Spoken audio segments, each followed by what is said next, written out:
and goddess, President Ronald Reagan, my hero. Is this heaven? Oh, not just heaven, Ruckus. White heaven. You see, there are many different types of people, Ruckus. So God created many separate but, well, for the most part, equal heavens. You don't say.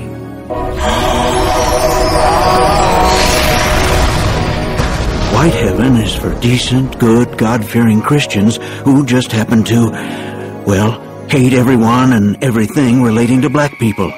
That means no Muhammad Ali, no hip-hop music, and no fucking Jesse Jackson. What about Whoopi Goldberg? Nope. Oh, this is heaven.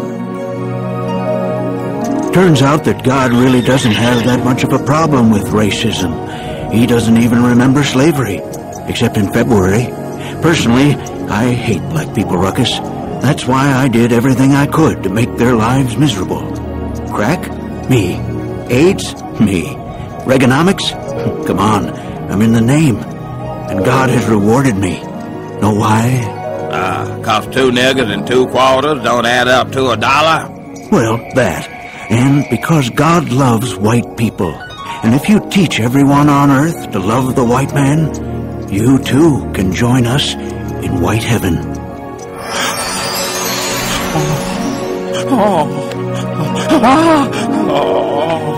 Praise white God. And you know, Christy, something happened a long time ago in Haiti, and people might not want to talk about it. They were under the heel of the French. Napoleon III and whatever. And they got together and swore a pact to the devil. They said, we will serve you if you'll get us free from the French. It's a true story. And so the devil said, okay, it's a deal. And they kicked the French out. The Haitians revolted and got themselves free. But ever since, they have been cursed by one thing after the other, desperately poor. That island of Hispaniola is one island. Mm-hmm. It's cut down the middle. On the one side is Haiti, on the other side is the Dominican Republic. Yeah. Dominican Republic is prosperous, mm-hmm. healthy, full of resorts, etc. Haiti is in desperate poverty. Same islands. They need to have, and we need to pray for them, a great turning to God. Mm-hmm. And out of this tragedy, I'm optimistic something good may come. But right now, we're helping the suffering people, and the suffering is unimaginable. Absolutely. Thank you, white Jesus. As the Mormons were trying to change their place in American life, the country itself was changing. The social and political upheavals of the 1960s put new pressures on the church, especially over its stance on race. I think the most damning statement came from one of the presidents of the church, the third president of the church, John Taylor. Basically, he said that the reason that blacks had been allowed to come through the flood of Noah, was so that Satan would have representation upon the earth.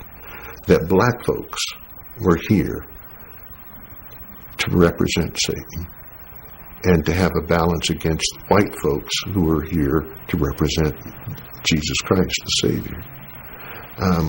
How do you damn a people more than to say that their existence upon the earth is to represent Satan? The most controversial thing in the church was the church's position on giving priesthood authority to blacks, and the church's refusal to do that. I say blacks rather than African Americans because it applied throughout the world.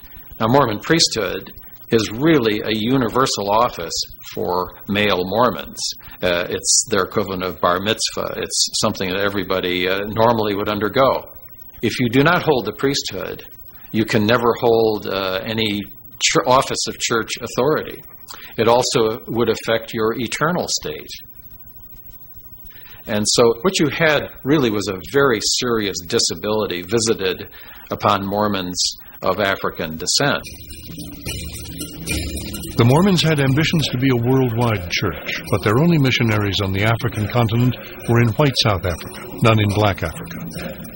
But then in the early 1960s, a copy of the Book of Mormon appeared in Ghana and Nigeria.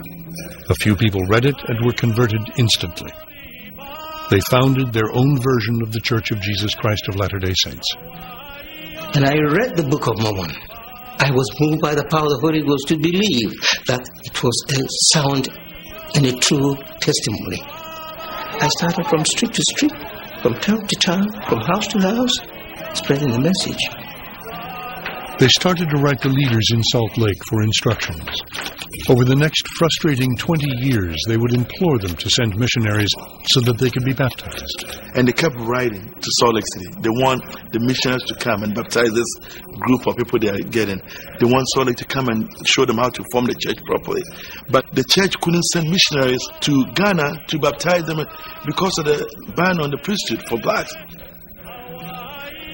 Later, into the 1970s, you now have a new president, Spencer Kimball, and you have new forces at work. Most of these are internal. There was also the injunction that had existed for decades, take the gospel to all the world. There wasn't an asterisk at the end of it saying, oh, by the way, you can exclude Black Africa.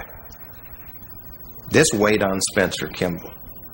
All of those things, I think, had a cumulative effect. The 1st of June, 1978, Spencer Kimball, his two counselors, and the Quorum of the 12 Apostles met in the temple. They engaged in group prayer, and it was described as a Pentecostal experience.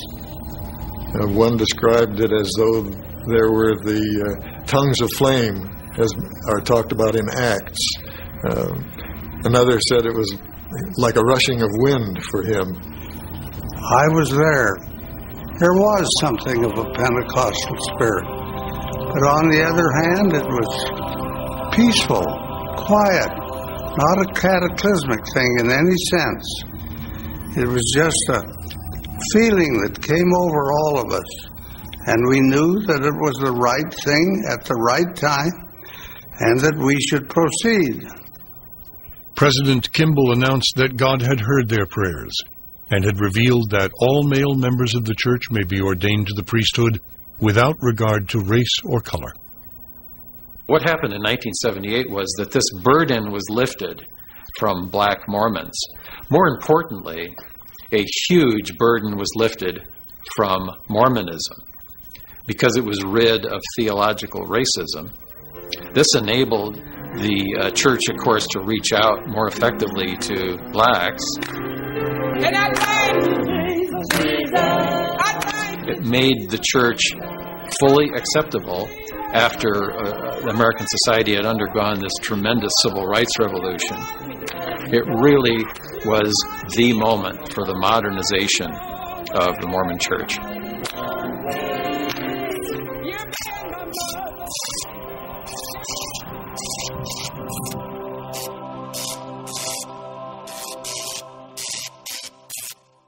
Thank you, white Jesus. I wish I was in Dixie. Away, away, way down south in Dixie. Bring the niggas with the banjos.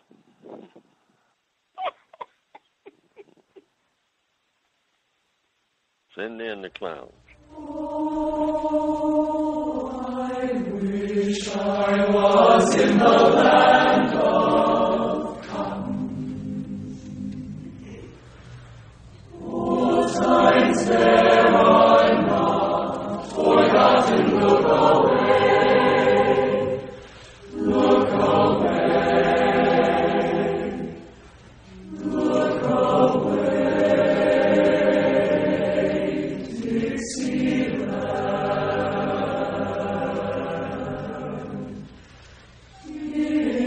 Dixieland, where I was born, hear the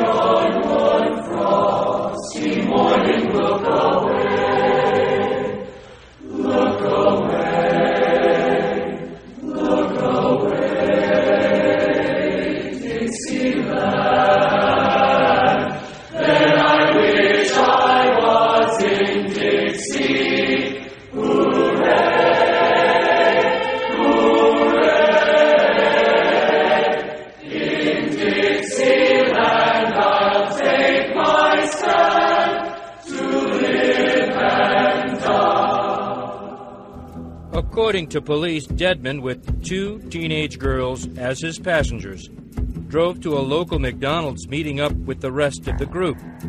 There, according to witnesses interviewed by police, he said, "I ran that nigger over." He was not remorseful. He was laughing about the killing.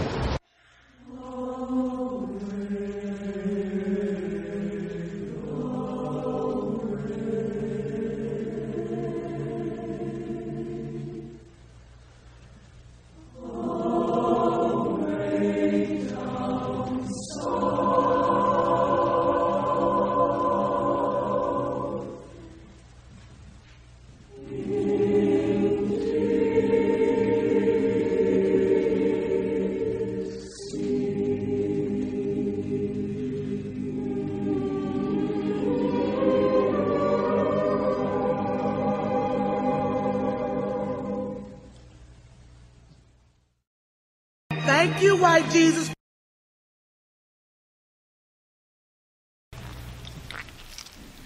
Thank you, white Jesus. Context of White Supremacy. Justice Gus T Renegade, in for another broadcast, hopefully to share constructive information on the system of white supremacy. Thank you everybody for tuning in. Today's date is Friday, June 1, 2012. So I have been told. The chat room is open for the moment. If you all can let me know if I'm coming through clear. I want to make sure that there's not a lot of distortion in the line, since I will be doing some reading for this broadcast. Just let me know if we're coming through clearly, if you can hear what I'm saying, or if there's distortion, that sort of thing. Just making sure that the audio is checking out okay.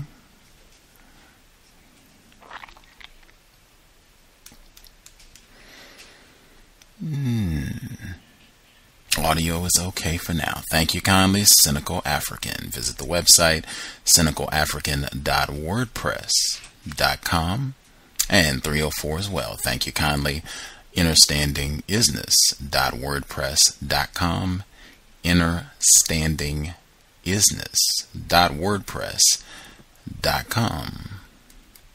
The number to dial in for folks, again, this is supposed to be a book club type broadcast with the study sessions on Dr. Marimba's Yurugu. So I'll give out the number right at the beginning. I'll give it out a few more times as we roll. 760-569-7676. And the code is 564943 pound. One more time, just in case, 760-569-7676, and the code is 564943 pound. Righto, we will get started on chapter 2, concluding chapter 2. Normally like to have fresh, snazzy sound clips for the broadcasts to start things off, but we're doing the same chapter as we were last week, and pretty much all of our reading for this week, pages 150 through 210, are from chapter 2, which is what we were talking about last week as well, and pretty much the same themes that you heard. The religion of white supremacy. Everything you heard in the sound clip is pretty much where we're still at this week, with Dr. Ani doing a thorough, just exemplary analysis of racist man, racist woman, and the way that they use religion as a weapon of mass destruction. I have a sound clip from one of her lectures, Dr. Ani, where she's discussing this concept. It was great. It was difficult to sound clip, so if it sounds like I'm just cutting her off, it was difficult, because I could have played the whole 90-minute thing or what have you, so it was just kind of trying to snatch a 10-minute section that I thought really hit on it. I might play that a little later unless we have people participating, dialing in with questions, comments. Again, I hope people are keeping up with the reading. And before we even get started this week, I will let people know, because we upped it 10 pages, right? We did 50. We did 50 pages the first 3 weeks, and we upped it to 60 pages. We will be upping it again to 70 pages. And I'm just doing this, number one, because it just shouldn't. This is just me personally. If it takes you a little bit longer to read, that is no problem. I certainly understand some people don't have as much time to read. Some people, they are not accustomed to reading.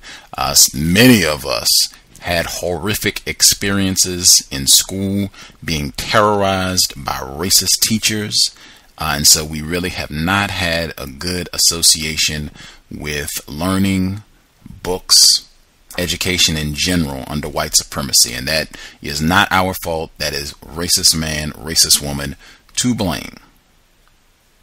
However, that can be corrected, and I think a lot of it is just being disciplined about reading and sticking to the reading schedule. And yeah, I think it would be good to up the pages also, because I have contended all along that I think this book will begin to become much easier to read. I think that's been the case for me even the second time around. I think once you get comfortable with the concepts, which she means when she says asili and udumawazo, udumoroho, when you get comfortable with these concepts, and I think just any author in general, becomes a lot easier to read. So just upping it to 70 pages, hopefully that will make people a little more into the book, since they have a little bit more to read to prep for next Friday. I know for me, 50 pages is not very much. I could read 50 pages in one day if I needed to, had to. In fact, when we were reading 50 pages a week, most of the time I could put this down and not have to read it at all until Wednesday, Thursday. Just split it up and read like 25 one day, 25 the next day. So hopefully reading a little bit more. One, it won't take us so long. We can finish up this book without it taking the whole summer. And hopefully, as I said, it will make people be a little bit more dedicated and on task. You can read a little bit every day. If you break it up, just 10 pages every day. That's a good habit. One of the things that I know that helped me a lot to become a better reader and to increase my comprehension, to do a little bit more reading every day. Things that you do frequently, you tend to become more efficient, more refined in doing. So hopefully it'll make people pick the book up. And 10 pages once a day, that's very little. You can set aside, 15 minutes before you go to bed at night. Anybody, if you take public transportation, if you're on a bus or train, anything like that, going to work or going to school or any of your other daily activities, take the book with you. Read 10 pages while you're on the bus. If you got a short commute, you can read 5 pages going, 5 pages coming back each day. Not too much. So next week, the plan is we're going to do 210, pages 210 through 280. And the reason that I'm doing that is because I looked at the chapters, and that will actually take us through 2 chapters. We'll actually break out of part 1 of the book, which is great. We'll be pretty much halfway done. So we should be on the home stretch the rest of the way. It'll take us through 2 chapters. Chapter, I believe this is 1, 2, 3, Aesthetic, the Power of Symbols. We talk so much about beauty, the beauty con game, Pam and the folks at Trojan Horse Publications, and also self-image.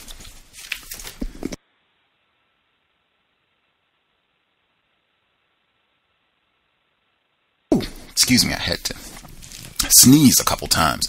Okay, but yeah, those 2 chapters, Aesthetic, the Power of Symbols, that's chapter 3.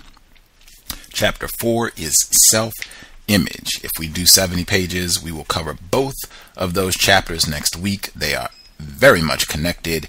And as I said, this should be downhill, hearing the damage that they have done with the concept of beauty and with the way we view ourselves. Should be going downhill. This should be easy to assimilate what she's saying, understand what she's trying to convey in these 2 chapters. So next week, again, 210 through 280. That would be 70 pages. 210 through 280 for next Friday.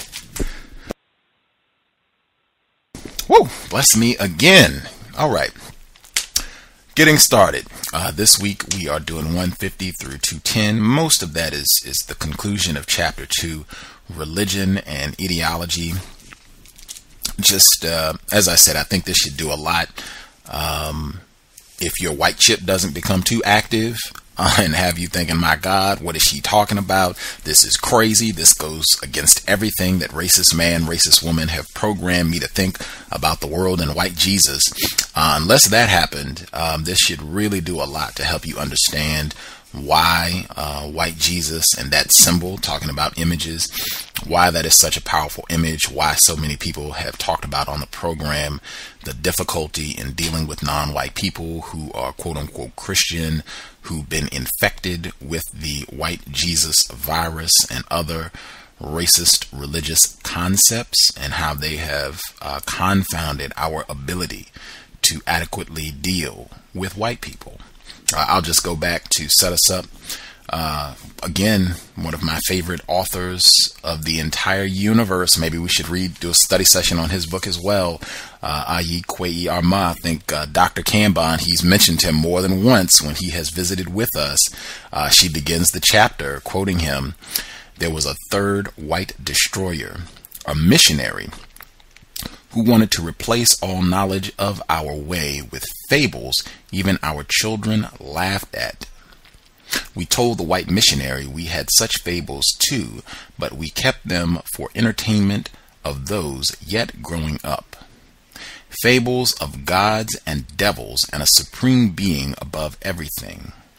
We told him we knew soft minds needed such illusions, but that when any mind grew among us to adulthood, it grew beyond these fables and came to understand that there is indeed a great force in the world, a force spiritual and able to shape the physical universe, but that force is not something cut off, not something separate from ourselves.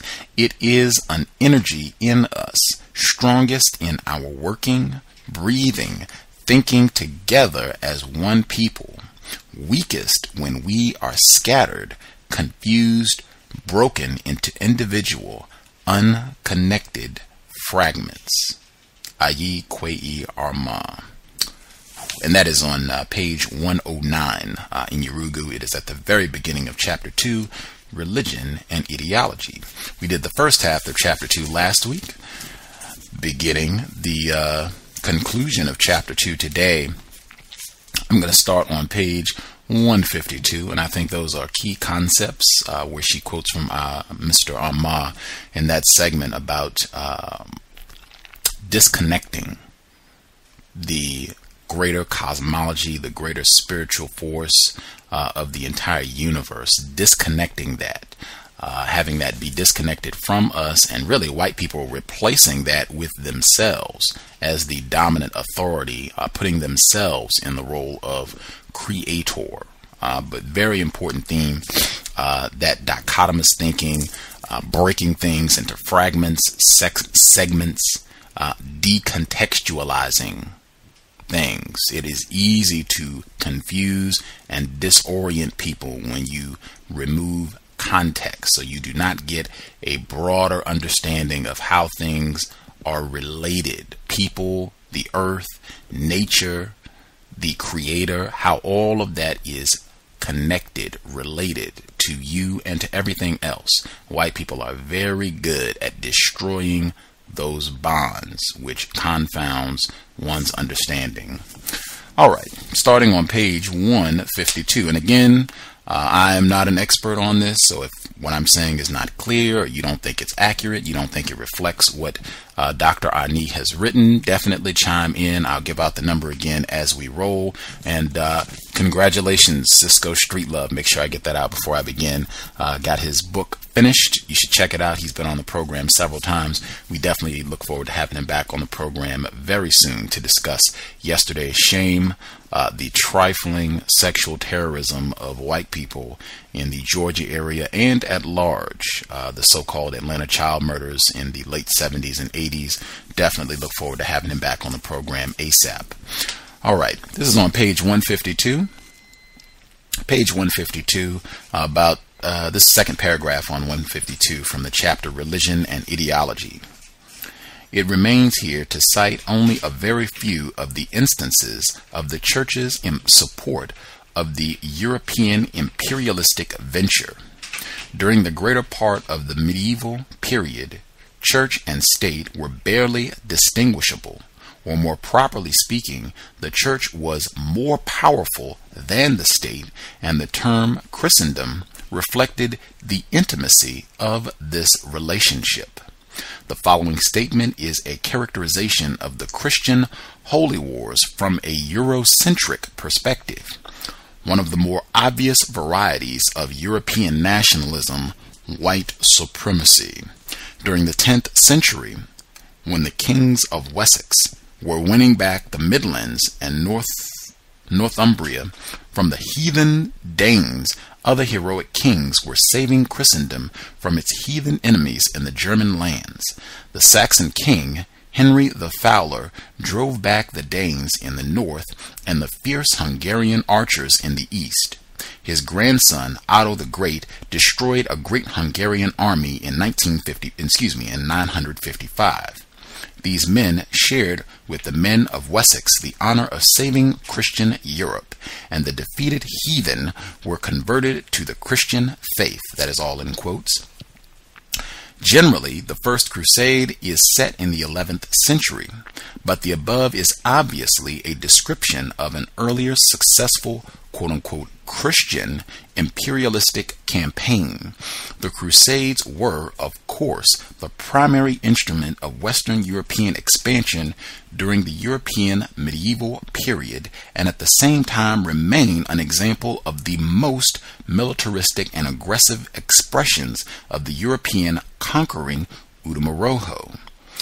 The Church not only condoned these actions in terms such as those in the statement above, but was itself the initiator of these campaigns.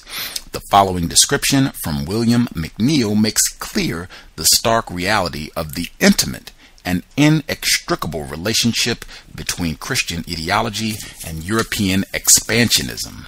The religious, military, political, and commercial institutions of the West meshed easily into a united imperialistic endeavor. I will stop there. That is on page 153.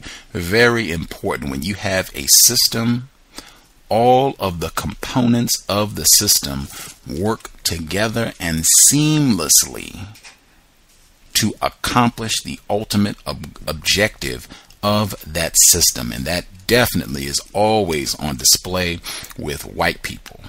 All areas of people activity, it doesn't matter what they are doing, they all mesh nicely for the one objective: domination, control of non-white people throughout the known universe. That's why a lot of times when you end up talking about politics, it bleeds over into one of the other areas because it's all connected. If you can think of a bicycle or any other system, it is all connected. They're all working towards the same objective, even though you might not necessarily be doing the exact same thing. Okay, moving to bottom of 153. This is subtitled Christianity, Colonialism, and Cultural Imperialism. Heathen, native, and primitive. And she talks about the importance of these three terms: heathen, native, and primitive. I would highlight them, really pay attention anytime you hear these terms being used.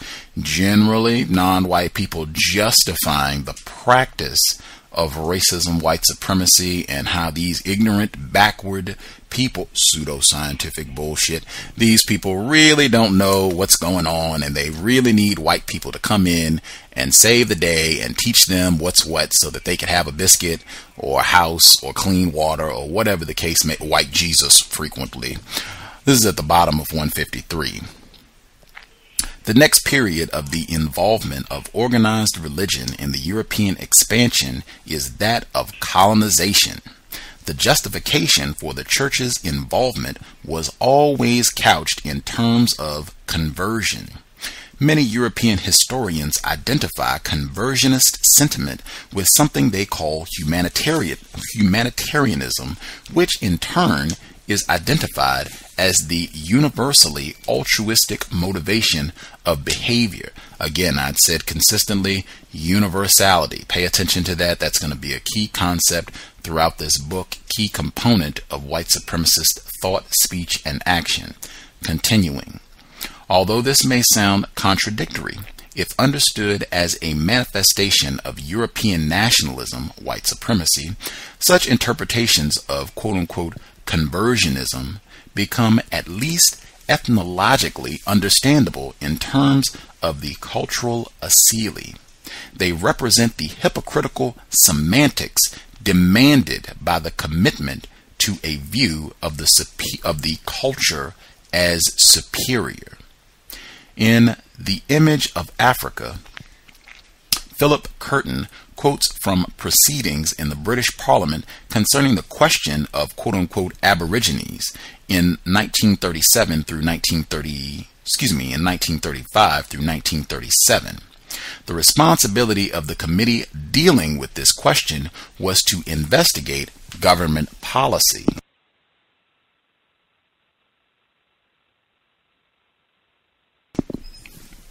Native inhabitants, or countries where British settlements are made, and to the neighboring tribes in order to secure to them the due observation of justice and the protection of rights, to promote the spread of civilization among them, and to lead them to the peaceful and voluntary reception of the Christian religion.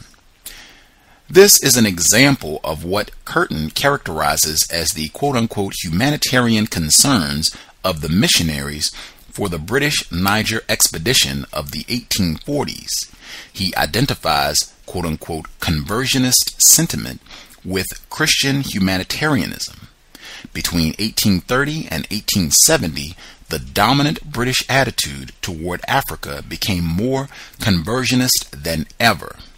The Niger expedition itself was a large-scale public effort to convert barbarians to Western ways. The middle decades of the century represent indeed the height of conversionist sentiment. The missionary interest group argued that only a previous indoctrination with Christianity and the ways of Western civilization could prepare them, the Africans, for the impact of European settlement. Furthermore, in their view, Christianity and civilization were inseparable.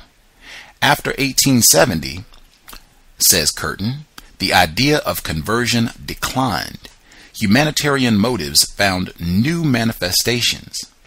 These examples from Curtin are helpful because they afford us the opportunity of making clear the relationship between what Europeans termed humanitarianism, supposedly characterized by altruism and identification with a quote-unquote universal good, and what I recognize as imperialistic behavior, the epitome and most visible expression of European self-interest. The tendency to ignore the political implication of this kind of so-called humanitarianism is displayed consistently in Western social theory. In the book Race, The History of an Idea in America, Thomas Gossett argues that the idea of the unity of mankind is inherent in Christianity and that it has acted against racism, which he sees as distinct from and somehow bad as compared with the good intentions of quote-unquote conversionism. She's quoting, this is Mr. Gossett, Thomas Gossett.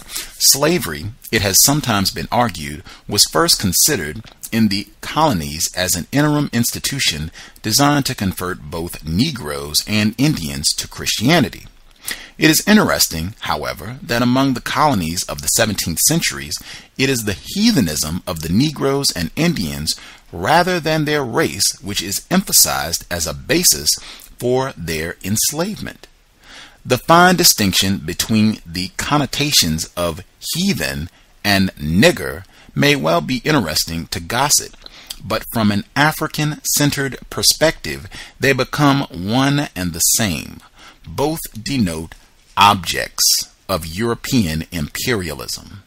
Of the two, the concept of heathen is perhaps potentially more debilitating, as it is more rapidly adopted by the oppressed herself and incorporated into her own self-image.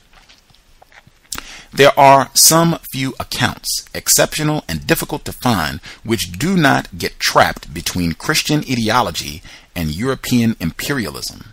Let us take time to quote from a few of these, which together give a much more accurate picture of the historical relationship between the Christian church and some of the more base manifestations of European nationalism, white supremacy. I will stop there because she does give quite a few of these examples, so I want to skip through and give a few. I don't want to get bogged down on this, but it should be very clear if you read this book and if you're just less confused. Unless your white chip is very active, and again, I will assert reading this book or any other text that is giving accurate information about racism, white supremacy, your white chip might get active and cause a breakdown in your understanding of the material, might even cause you to put the book down and not be disciplined about reading it. Don't want to go reading that Dr. Ani material. That is way too disturbing. Let's just go watch television. There's got to be something funny on. Let's go out and go to the bar. Let's find some white people to hang around with. Could be your white chip causing you to not continue and be dedicated. But if you read the material, it should be very clear. The Christian church, the white religious concepts have been integral to the operation, maintenance, expansion of racism, white supremacy, and particularly with expansion, using the missionaries to go out, get those heathens. I mean, you hear that, so you still hear white people doing that, going out on their missionary objectives. It's straight military operation. You don't always need a gun. I've said that to other victims. We do not understand that white people are at war with non-white people at all times. I think Dr. Ani is very clear in saying that white people have a political white supremacist objective at all times. They do not have to have a gun. They can have a Bible. They can be naked. They can have a plate of food. It does not matter. They are at war constantly with non-white people. Everything that they do has the white supremacist political objective married to it. Very clear about that. All right, moving forward. Give a few of the examples. This is on page 160, skipping through 160. This is, I guess, the third paragraph on 160. Folks are reading along. Going to read from 160 to 162. And again, dial in. I'll keep my eye on the switchboard if, what I'm saying does not make sense. If it's confusing, feel free to chime in and let us know if it doesn't make sense, if you don't understand, or if you have questions or something that you want to hop in. I'll give out the number before I read this section. It is 760-569-7676, and the code is 564-943 pound. Press star 6 if you have questions on that line. Press star 8 if you are on the talk shoe line. All right, this is on 160. She's referencing different authors here. Cohen, in contrast to Curtin, Gossett, and Joel Koval, who was a guest on the Cows back in October 2010, we discussed the very book she's mentioning here, White Racism, A Psychohistory. You can go back in the archives. So Cohen, in contrast to Curtin, Gossett, and Koval, and others, has correctly assessed the meaning of the Christian ideal of the brotherhood of man. And she's quoting Cohen here. Its brotherhood of man never meant, even in theory, more than a brotherhood of believers, and in practice it did not always mean that. It recognized duties and obligations between members of the same church or sect, but outside these boundaries it applied a different code of ethics. What kind of brotherhood did Christians bestow on Jews and heretics for hundreds of years? ? Christians in their heyday of power would have looked with amazement on anyone who claimed consideration for either.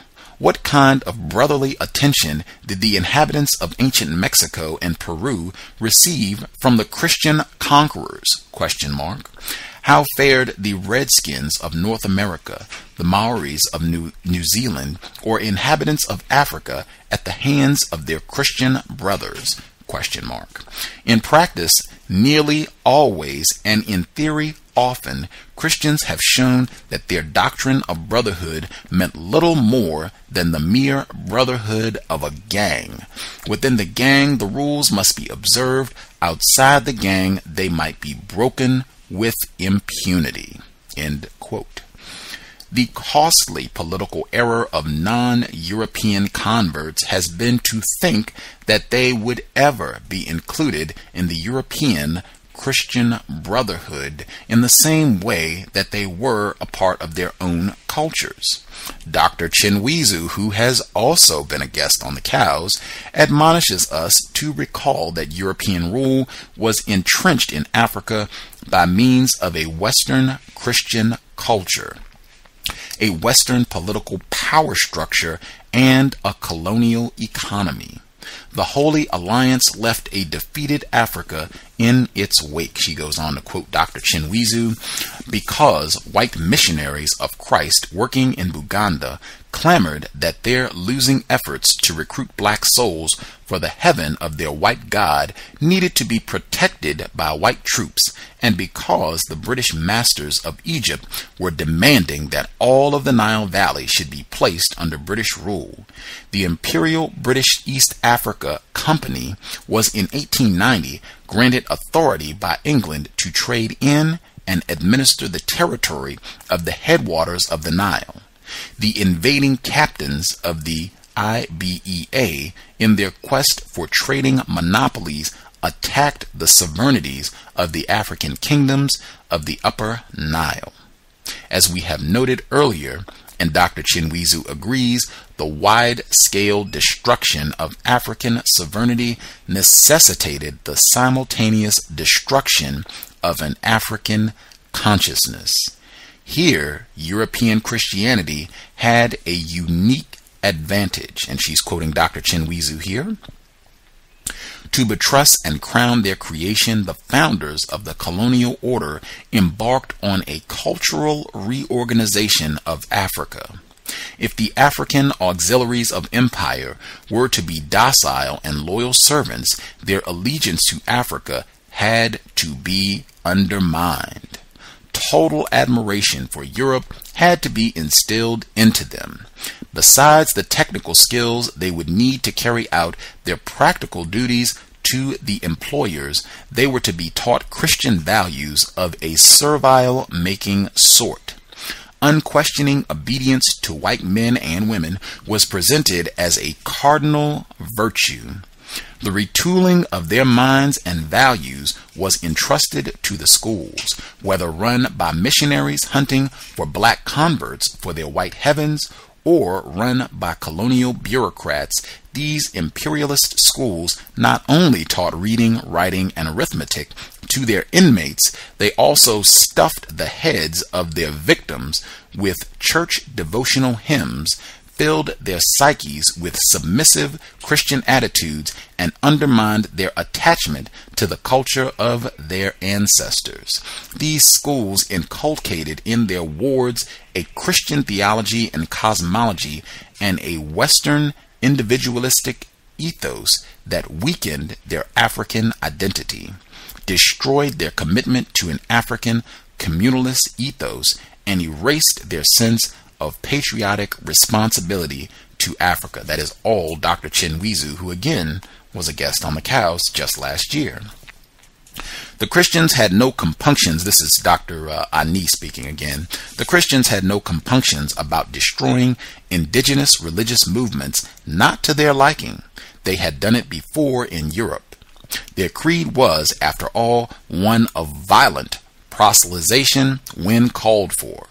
Dr. Chinwizu cites examples in Africa, such as the burning of Witi chapels in Gabon, where this synchronistic religious movement was seen as a possible nurturing ground for African nationalism. Dr. Chinwizu comments that especially at the beginning of the colonial era, the church was an arm of colonial destruction of African organizations and movements. These passages reflect the direct and very political relationship between the European church and European imperialism. It is a relationship between brothers. Ironically, it is the subtle aspects of this relationship that have proven to be much more devastating in the long run to indigenous forms wherever the expansionist West has sought to exercise its control. I will stop right there. Actually, I will give, this is the final paragraph in this subsection. I'll give this quote here. She's talking about what happened to the indigenous population, the islands of Hawaii. Disease played a major role in killing off the Hawaiians, especially venereal diseases, cowbell. Measles and cholera swept through the population, and alcoholism weakened the islanders so badly that they often succumbed to the common cold. But more important was the psychological sickness that struck the islanders as their culture and religion disappeared. It has this phrase in Hawaiian, their native tongue. I'm not going to read that because I'm ignorant and I can't pronounce it, so I will read the translation. The people dismissed freely their souls and died. White people are very skillful at replacing non-white people worldwide, replacing our own indigenous ways of thinking about the world, our own indigenous worldviews, African perspective, non-white perspectives on the world, the universe, and giving us the racist, white supremacist, European way of thinking, which is totally self-negating, only helps to preserve racism, white supremacy. Moving forward, as I keep an eye on the switchboard, this is on page 163. 163. This is in the segment which is subtitled Christianity and European Paganism. Christianity and European Paganism. Talking about violence, as I'm reading this, I have in mind they just had some shooting right here in Seattle. Some white guy went in and shot up some folks at the coffee shop. Went and shot himself. They had this on the front page of the paper. They were saying the city is suffering from mental illness, and I loved seeing that because that's the way that I think about white people, as being terrorists and creating a totally toxic environment that makes you mentally ill and psychotic. That's the exact way I think about white people. I loved seeing that on the front page of the paper. White people in shambles. They had groups of white people look like they were all disturbed and broken up about violence, which is really ironic because that's what they're all about, practicing violence 24/7. As I read 163, violence and battle were always at hand in the lives of men of the heathen period in northwestern Europe. This statement by H.R. Ellis Davidson allows us to glance at the warrior gods of northern Europe: Odin, Mars, Mercury, Tyre, and Indra of Aryan India. There are others, but the pattern is clear. War, the warrior, and violence were worshipped among these Indo-European antecedents of the present-day Europeans, white people. Odin, a warrior himself, held to be the divine ancestor of the Swedes, and most of the Anglo-Saxon kings rewarded those who served him and who died in battle with weapons, immunity against wounds, and a place in glorious Valhalla, the famous warrior heaven. The beliefs of these ancient Northmen and women were a testimony to the glorification of war. Davidson quotes from Saxo Grammaticus, who in turn quotes a speech of the warrior Patriarchy. Patriarchy. I think I'm saying that correctly. War springs from the nobly born. Famous pedigrees are the makers of war. For the perilous deeds which chiefs attempt are not to be done by the ventures of common men. No dim and lowly race, no low-born dead, no base souls are Pluto's prey, but he weaves the dooms of the mighty and fills Plegthon with noble shapes. The style of battle, this is Dr. Ani again, the style of battle was very individualistic, emphasizing single combat. Confidence in one's war god gave psychological advantage akin to possession. In Davidson's words, she's quoting, throughout the heathen period in Northern Europe, there was clear need of a god of war. The story of Germanic peoples and the Vikings is one in which local battles, feuds, invasions, and wars of national scale are the order of the day. The heroic literature is based on an unsettled society accustomed to violence and shortness of life.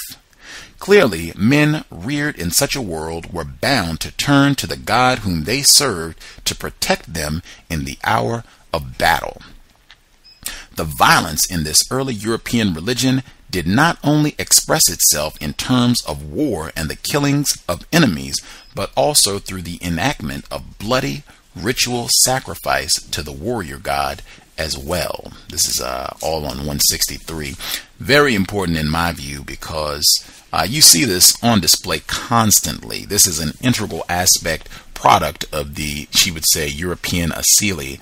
White people, they know they're going to be about practicing violence, destruction, blowing up things, killing large numbers of people. You see it celebrated all the time in their movies. Most of their what they call blockbuster, even the term connotation has a violent connotation. Their blockbuster films are about killings. Terminator, Star Wars, global war. We're going all over the galaxy to fight and kill up large numbers of people. Even in some of the little silly stories that they have about feuds between the Hatfields and McCoys. The white people get together and we're just going to fight. We don't even remember why we're fighting.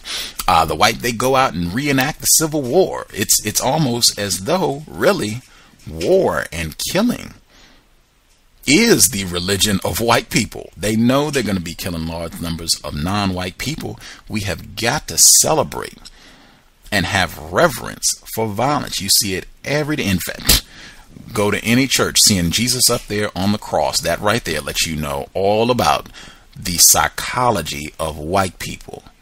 A worship and reverence for violence, killing, blood. Even I was watching V, and the guy, he said, "Oh, bloody good job, bloody good." Even that it's bloody. Oh, that makes me feel good. Just thinking the fact that lots of blood is going to be flying around and all over the room, and oh, that's great. That's wonderful. That is white people.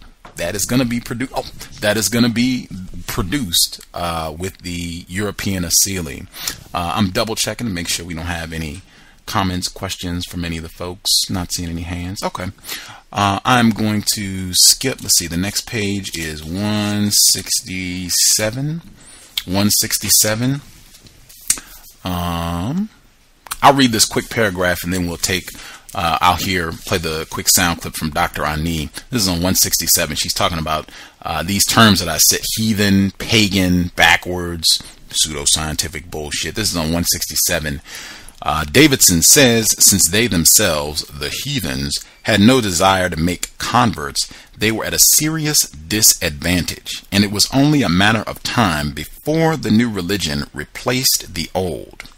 Whether knowingly or not, she is pointing to a political and ideological disadvantage.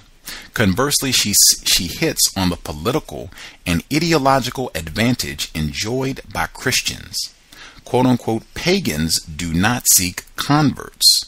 These pagan Europeans may have been barbarian heathens conquering others and even expanding their territories, but they had not used their religions to do so. The posture of their religions had not been imperialistic. It was not outer directed. They had not understood the political uses of religions.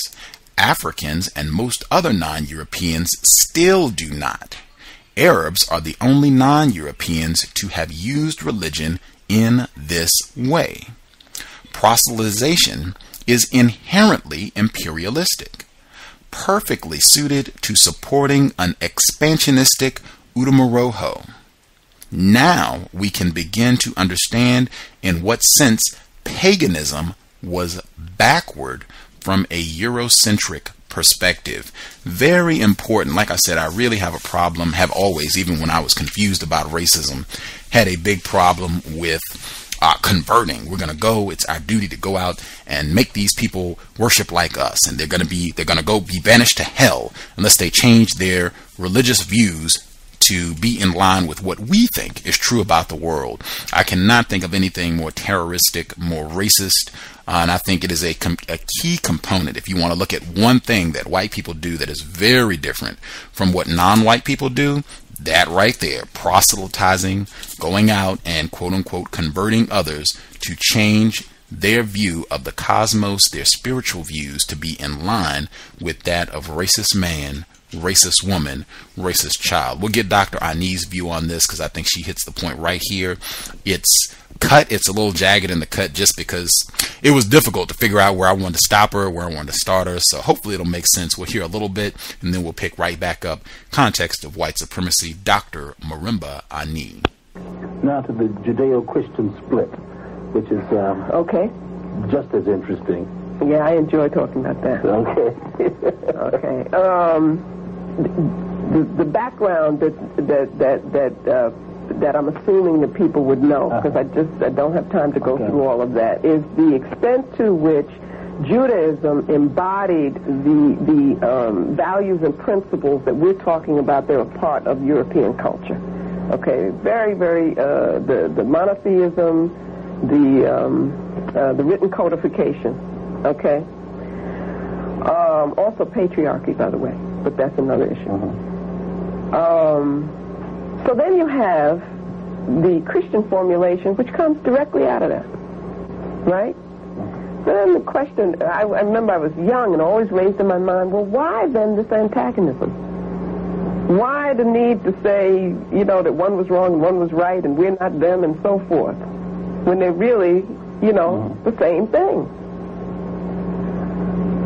The answer is always political and in terms of power when you're talking about European culture. And that's what the concept of Vasili helps us to do.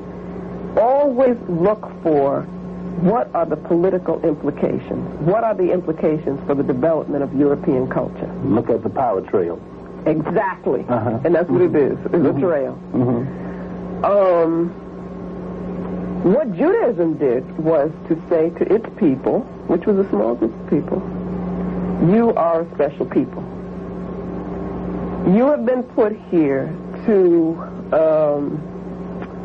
be a model. And through your actions, others will learn and they will see that. But still, they're not going to be you. They aren't going to be the chosen people. They aren't going to be the special people ever. You have been put here for that special reason. Okay? What Paul begins to do is something else. That statement, the statement that the Jewish people are making within that religious context is not one that can be used for expansion. They aren't seeking converts. You see?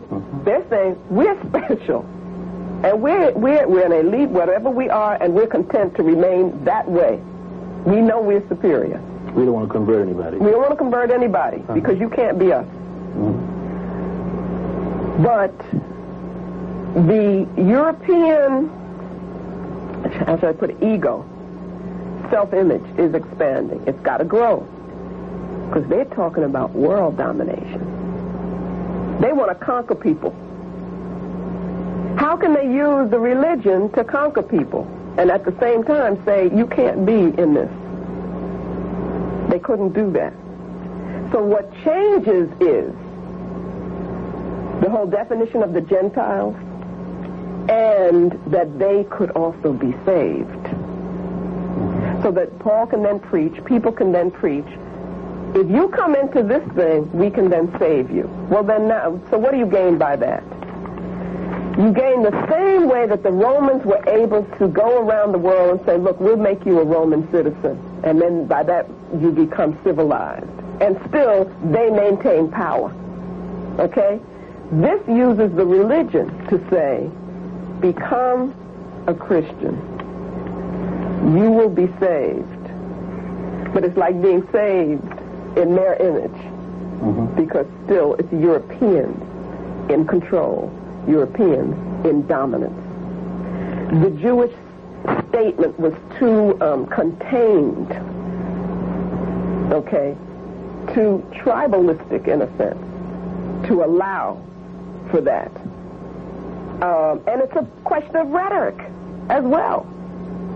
What has worked so well in European Christianity to colonize all of us is the rhetoric of saying, we love you, and we have this gift to share with you, and we're doing this for you. You know, the whole brotherhood rhetoric. That is only rhetoric that is meant for those who would be victims of the colonial thrust, of the imperialistic thrust. Okay, that rhetoric was not in the Jewish statement. It didn't say. In fact, you need to look at Deuteronomy. You need to look at the Old Testament. It's very clear. It's saying, you do whatever you have to do to those other people who believe in those other gods. Kill them, their children, the babies. Now, this is in the Bible. I don't know to what extent people, you know, have carefully read that. But look in Deuteronomy. It is very clear. It's a very aggressive statement in the sense of, it's really defensive, saying protect yourself against those false gods and kill anybody that you have to who is trying to get you to believe in any other god. Okay? But it's not about them trying to go throughout the world and convert other people. The conversion. Good evening and welcome to the final part of our conversation with Dr. Donna M. Richards, author of Yurugu, an African-centered critique of European cultural thought and behavior. What I'm arguing in the chapter on religion and ideology that we have not understood as a people is that every religion is a statement of, it is a sacralizing, a making sacred of a nationalist ideology. Every religion says to a particular cultural group, you are special, you are sacred, this is what you're supposed to be doing, you know, and this is why you're here, and so forth. Every religion is tied to culture, and what we have fallen for is this rhetoric of that rhetorical ethic. Yeah, I think, and also the what I call the syntax of universalism, which really got us, which is that there are universal religions, universal ways of thinking that go beyond culture. You see, that's there for everybody. Christianity is for everybody. Christianity has functioned in the service of European culture and for European power. Okay, now, the rhetorical ethic comes in. They're not going to say that. When they come to take over your land, they're going to say, we're here to love you.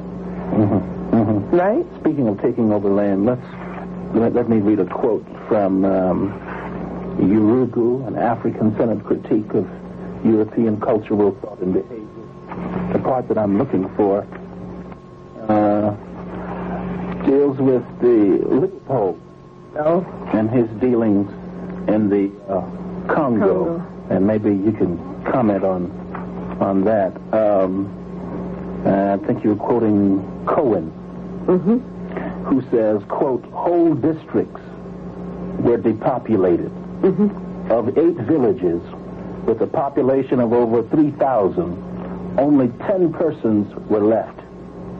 of another district, the population dropped in 15 years from 50,000 to 5,000. The Balangi tribe, formerly numbering 40,000, sank to 8,000. King Leopold, it is calculated, netted a profit of between 3 and 5 million sterling, and could call to God to witness the purity to his motives and his desire to promote civilization. Okay, that might be Chinwe-Izu. Is that Cohen's book? It says Cohen describes the situation. Because there's another book I would refer everybody to, The West and the Rest of Us by Chinwe-Izu, who is a Nigerian author who, it's such an indictment of European colonialism, and it talks about that as well. Lots in there that touches on what I'm trying to get at in this book.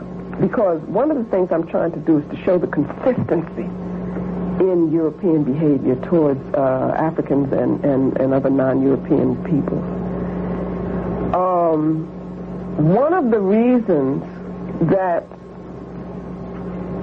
Leopold, who's only one, in many, we happen to know about him.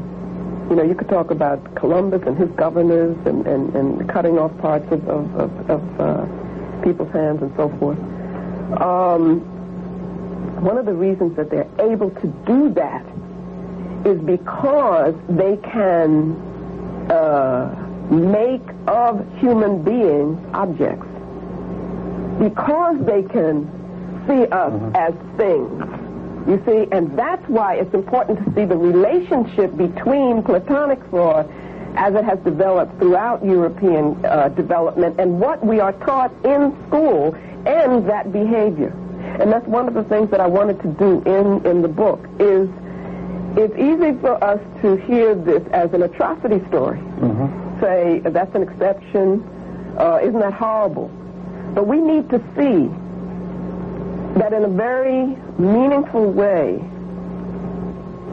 philosophers like Plato, who we say was so wonderful, Descartes,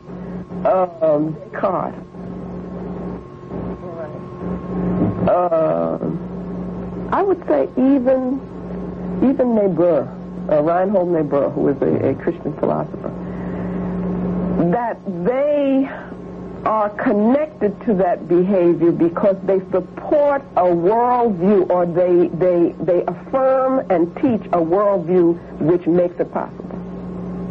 That's what we need to see. We need to see the connection. We also need to see that given the Europeans' approach to reality and their lack of relationship to spiritual reality, that they are able to have that kind of behavior, the physical destruction of human beings, and at the same time to use the name of their God in relationship to it. And there's no contradiction.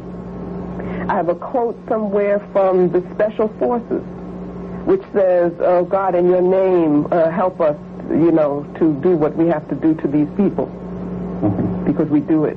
You have told us to do this." I have a quote. There's as Du Bois pointed out, the good ship Jesus, which was one of the first slave ships. Okay. There's no contradiction. Naming a slave ship Jesus.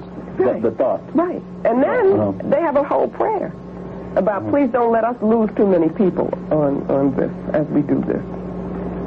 Please, make our injuries as few as possible as we go into to rape this land and take. So let me ask you this: How do you see black missionary work today?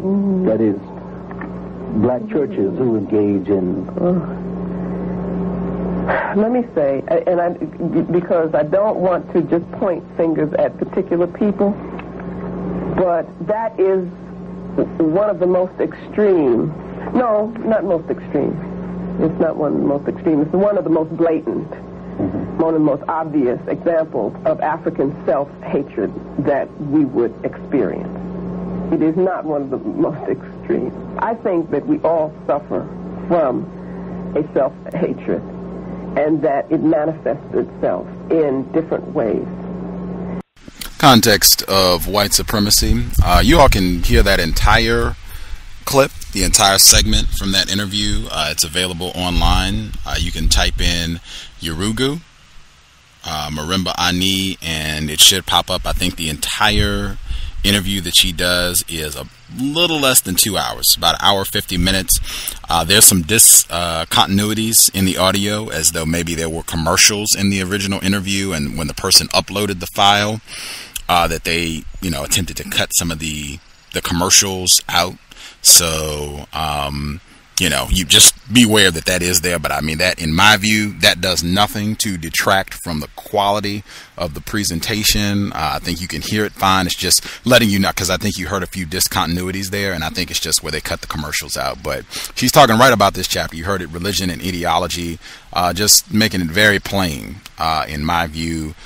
All of the religious concepts that white people contaminate, that they propagate, that they push around the world, they all contain the same racist, white supremacist worldview, the same white supremacist political objective. And when you subscribe to participate in their religious practices, you are supporting the system of white supremacy, the religion of white supremacy. I'm not seeing any hands, so I'm assuming we're just going to be going to the 2-hour mark today. As I said, didn't really have in mind to do this. It's just me getting on to talk about the book. I still have my suspicion. Some people have even said that they have not been reading or haven't been keeping up, and I do understand it is a larger book, but several people, they wanted to read the book and said they thought it would be of interest to read. Some people have simply said that they have been intimidated by the book. That doesn't really fly. Nobody's an expert. I'm not an expert. The only thing I can say is I've read this book more than one time, which really doesn't mean anything. There are people who've taken classes 8 times and got an F every time. So that really doesn't mean anything, just as, be able to say that you've read the book before. This is really supposed to be like a book club, people participating, asking questions, pointing out, segments or chapters that they thought would be helpful. Or if you have questions, that's even better. If you read it and, you feel like you're confused, you're not understanding something, definitely want to hear from folks to chime in. And, you can ask. There are other folks who are reading the book. There are other folks who've been listening who are familiar with Dr. Ani's work. And, we can do our best to try to assist. But, yeah, I'm really not interested in just let me come on and Gus just talk and read from the book. It's really supposed to be like a book club where you go and everybody shares and people just give their ideas and what they thought about the book, or if they have particular passages that they think people should be thinking about. So if it's just me, we're definitely going to be wrapping things up at the 2-hour mark. I'll share a few more segments and probably voice my displeasure with the lack of participation, because again, this is not just supposed to be let's just come and listen to Gus read segments from the book and talk about the book. That's generally not how book clubs operate. All right. Continuing, this is on page 171. This is under the subheading Patriarchy and the Development of European Religion. Very important in my view, where she spends quite a bit of time. I'm not going to read the whole part, but I do think it's important. She emphasizes this. The misogynistic tendencies that unfortunately a lot of non-white people have picked up. That is a big aspect, a major component of the way white people behave. The degradation and devaluing of females, feminine energy.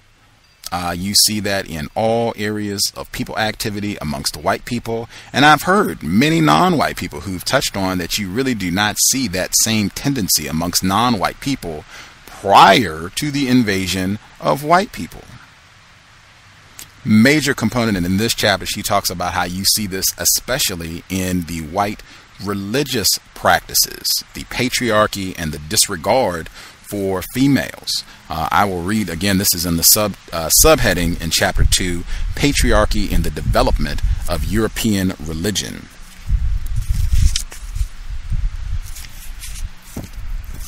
Okay, I'm on 174. What for us are critical and characteristic aspects of European Christianity?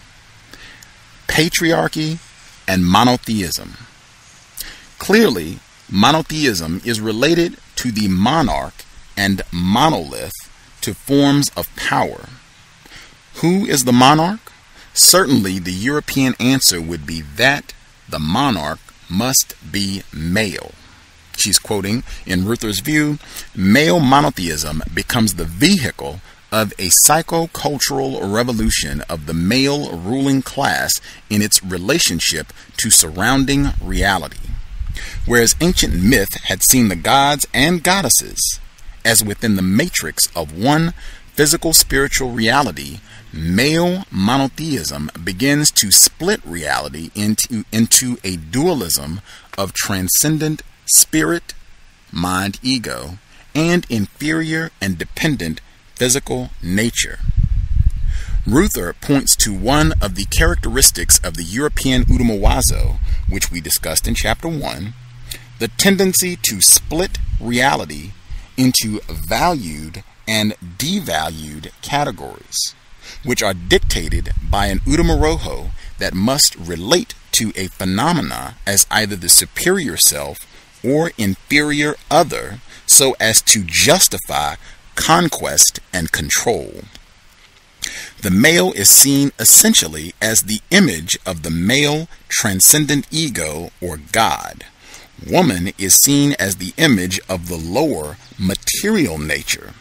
Gender becomes a primary symbol for the dualism of transcendence and immanence, spirit, matter. Elaine Pagels, this is back to Dr. Ani's words, Elaine Pagels also picks up the theme of the patriarchal nature of European Orthodox Christianity, but she correctly includes Judaism and Islam in her description. These three religious traditions are conspicuous in their lack of positive female symbolism, whereas most of the world's religions abound in female symbolism.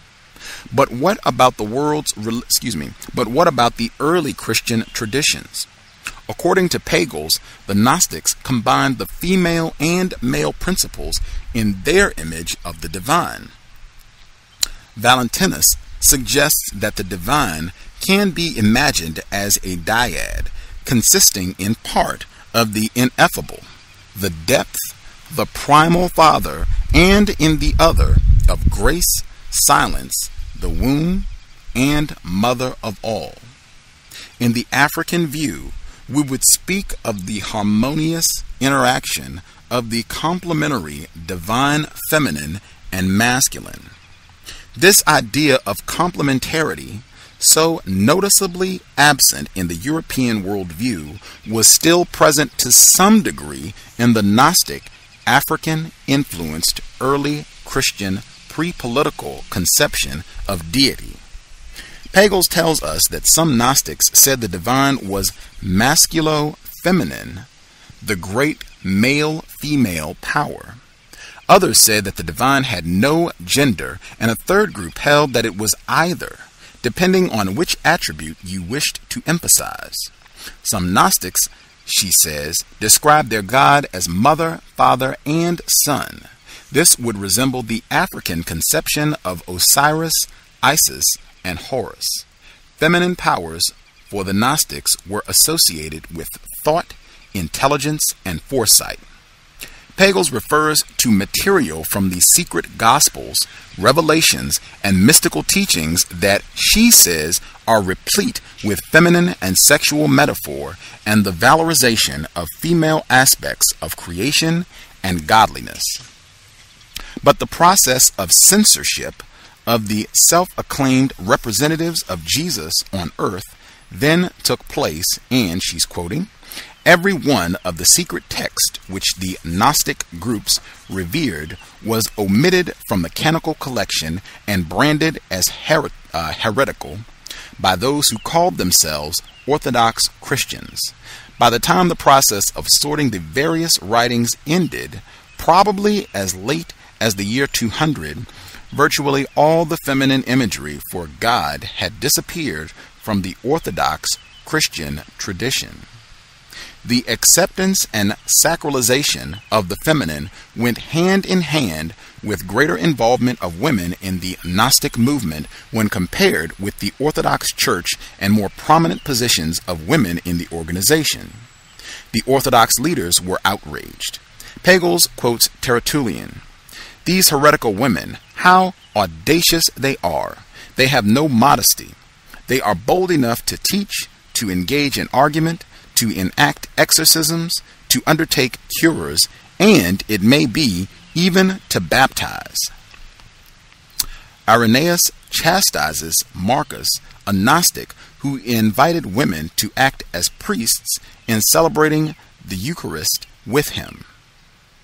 Marcus hands cups to women to offer up the Eucharist, prayer, and to pronounce the words of the consecration. Tertullian speaks for the Orthodox view. It is not permitted for a woman to speak in the church, nor is it permitted for her to teach, nor to baptize, nor to offer the Eucharist, nor to claim for herself a share in any masculine function, not to mention any priestly office. This is all on page 175. And just emphasizing that a great deal of the disregard for females in general, not allowing them to equally participate in all areas of people activity, a lot of that comes from racist man, racist woman. I think even Michael Bradley, suspected racist, in his book The Iceman Inheritance, and Dr. Anishi references that book repeatedly in Yurugu, talks about that antagonism between white men and white women, how they have a long history of fighting and bashing each other over the head, and he gives his view on that, the sexual dimorphism, where they look a little differently enough that they tend to think of one another as being in a totally different species, and that contributes, in his view, Michael Bradley, to a lot of that anxiety. But I would say definitely all non-white people, in the interest of eliminating the system of white supremacy as soon as possible, should definitely look at anything that is tending towards a disregard or devaluing of females as supporting racism, white supremacy. We really should get away from that. And especially right now with talking about black males being the most impotent creatures on the planet, we really should be getting away from that. We are equal on the plantation, unfortunately. Hopefully we can eradicate the system of white supremacy and then just be equal as universal man, universal woman. But really getting away from that and thinking of that as the contamination of white people, that disregard for females. And again, she makes that a significant focus in this chapter on religion and ideology, chapter 2. Moving forward, let's see, this is on page 1. We have a person with a hand up. Caller in Brooklyn, I think. Caller in Brooklyn, I see your hand.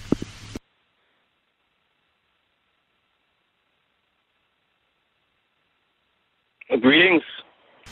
Good evening, sir. Yes, sir. We can hear you. Good evening, Gus. I'm on the plantation right now, working with my hands, but I wanted to. I can't really read along right now, but I did do the reading and found it very insightful. Reading into the beginning of the symbolism chapter. Yeah.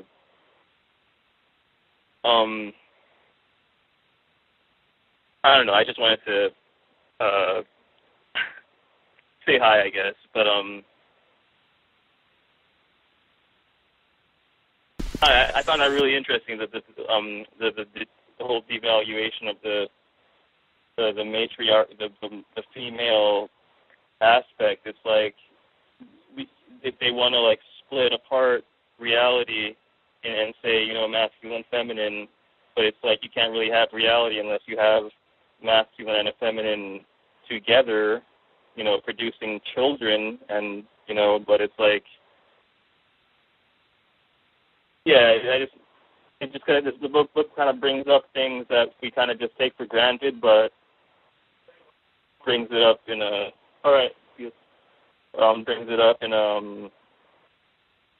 just so coherently.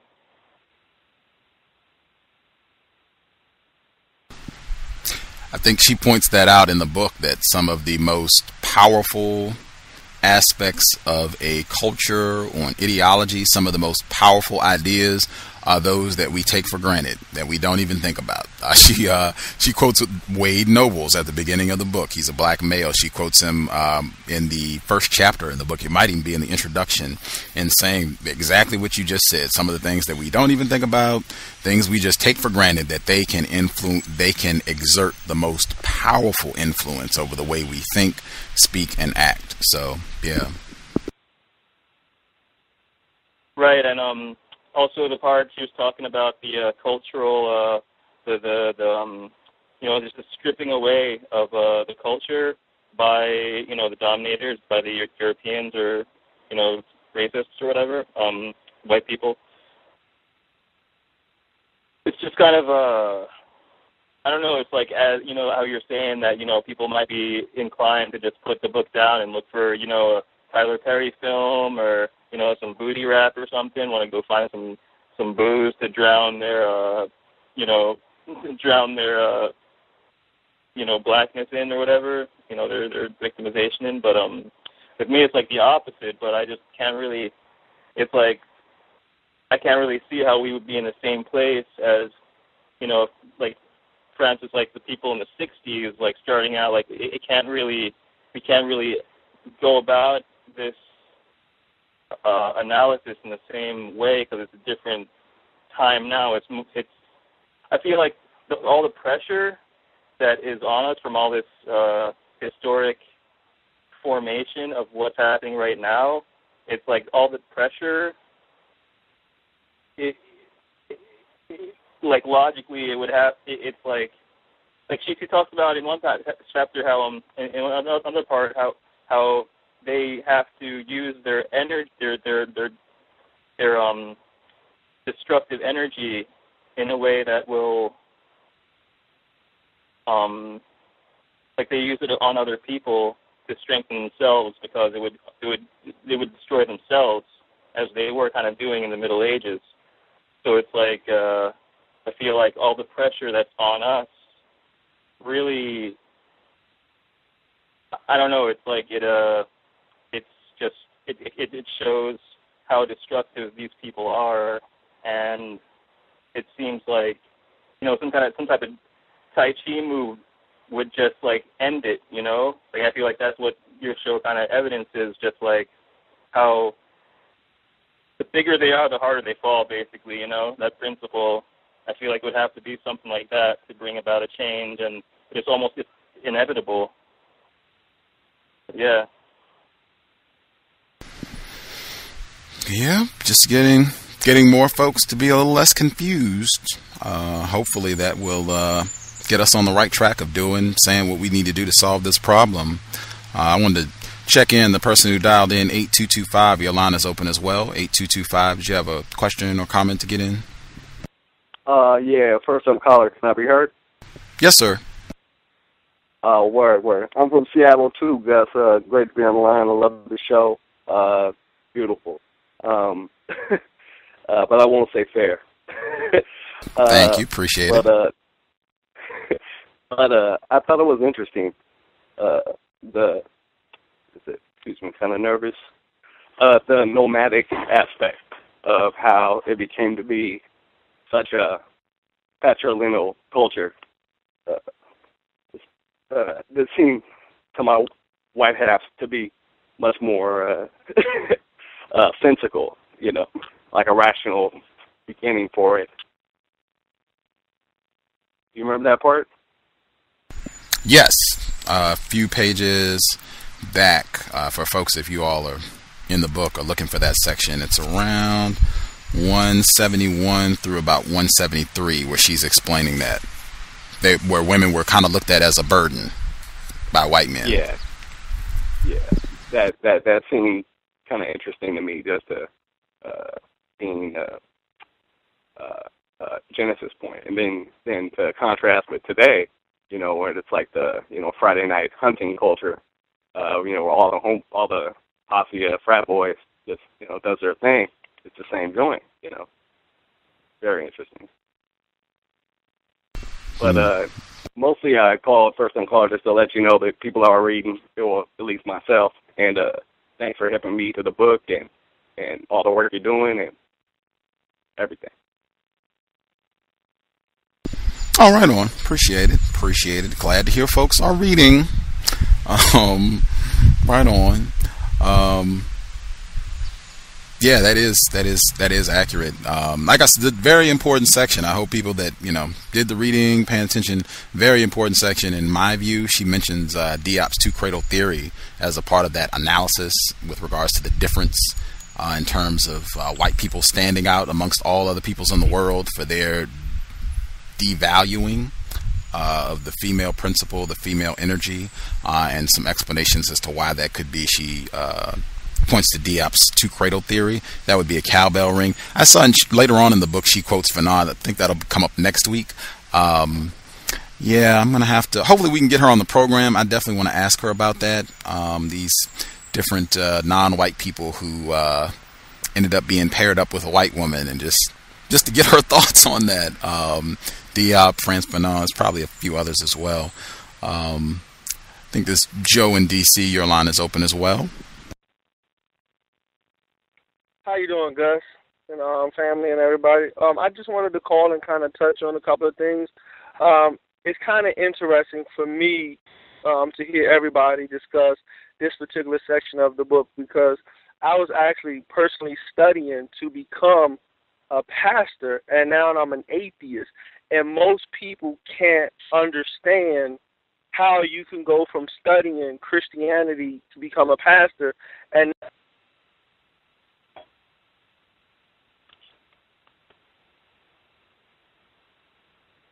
oh, we lost Joe from DC. I'm not sure what happened.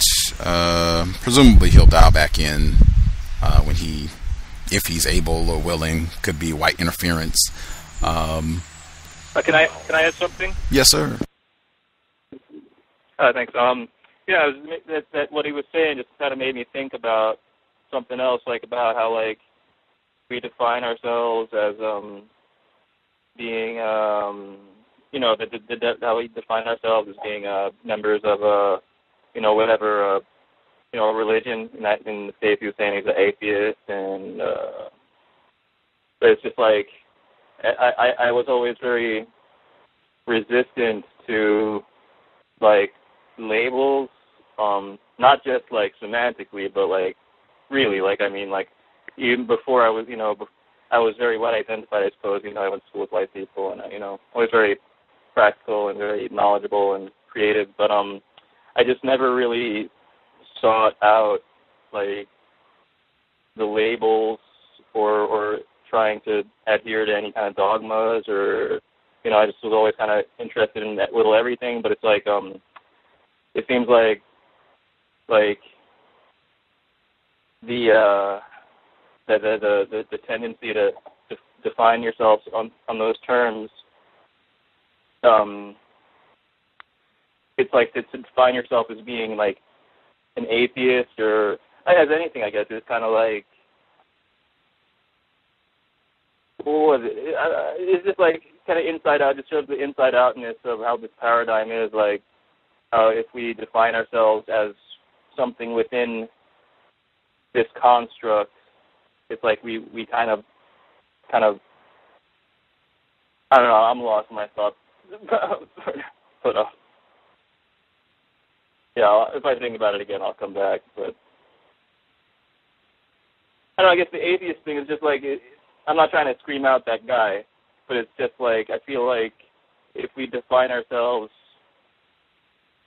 this is the whole chapter is talking about religion and just how the objectification of nature is what brought about the what's called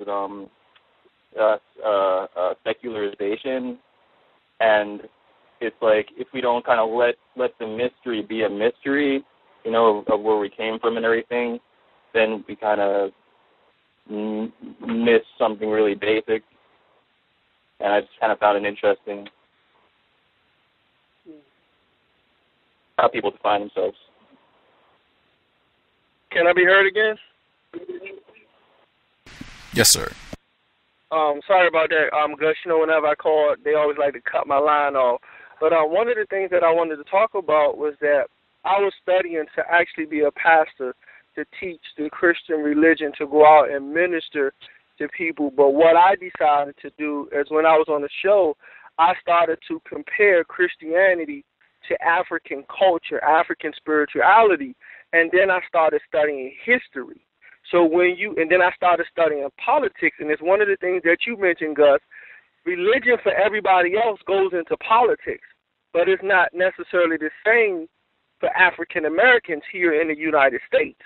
And we keep everything separate, but they don't.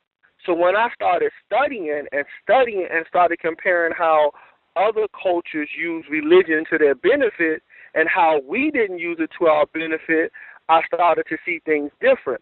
Then when I started reading Martin Luther King book, most people may have not read Martin Luther King book, but when he was in Birmingham jail, he talked about how a lot of the other religions, the other denominations, African-American denominations, they didn't support the movement. They felt as though religion had nothing to do with black liberation. And I think that's where, you know, when you wonder why most African Americans are docile and they won't support certain functions where we know that it would help to benefit us, is because that's not what Christianity teaches.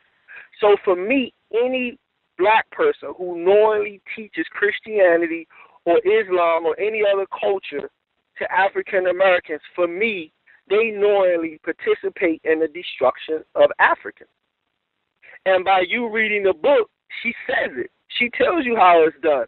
But most people refuse to see that. And for me, it's kind of like, I don't understand how you can't see it. But the one reason I can understand it is because most of us do not know history. And because we don't know history, it's easy for us to be deceived. One of the other things you talked about, Gus, as far as the education in the school, I used to stutter growing up. So for me, I didn't read at all because they made fun of me in school. So I used to be like, and I used to do a lot of stuttering growing up. And I had to go to a speech pathologist all the way through elementary into junior high. So if anybody out there having problems reading, I understand. And I actually really didn't learn how to read until I actually got my master's. And in the master's program, the only thing you do is read and write.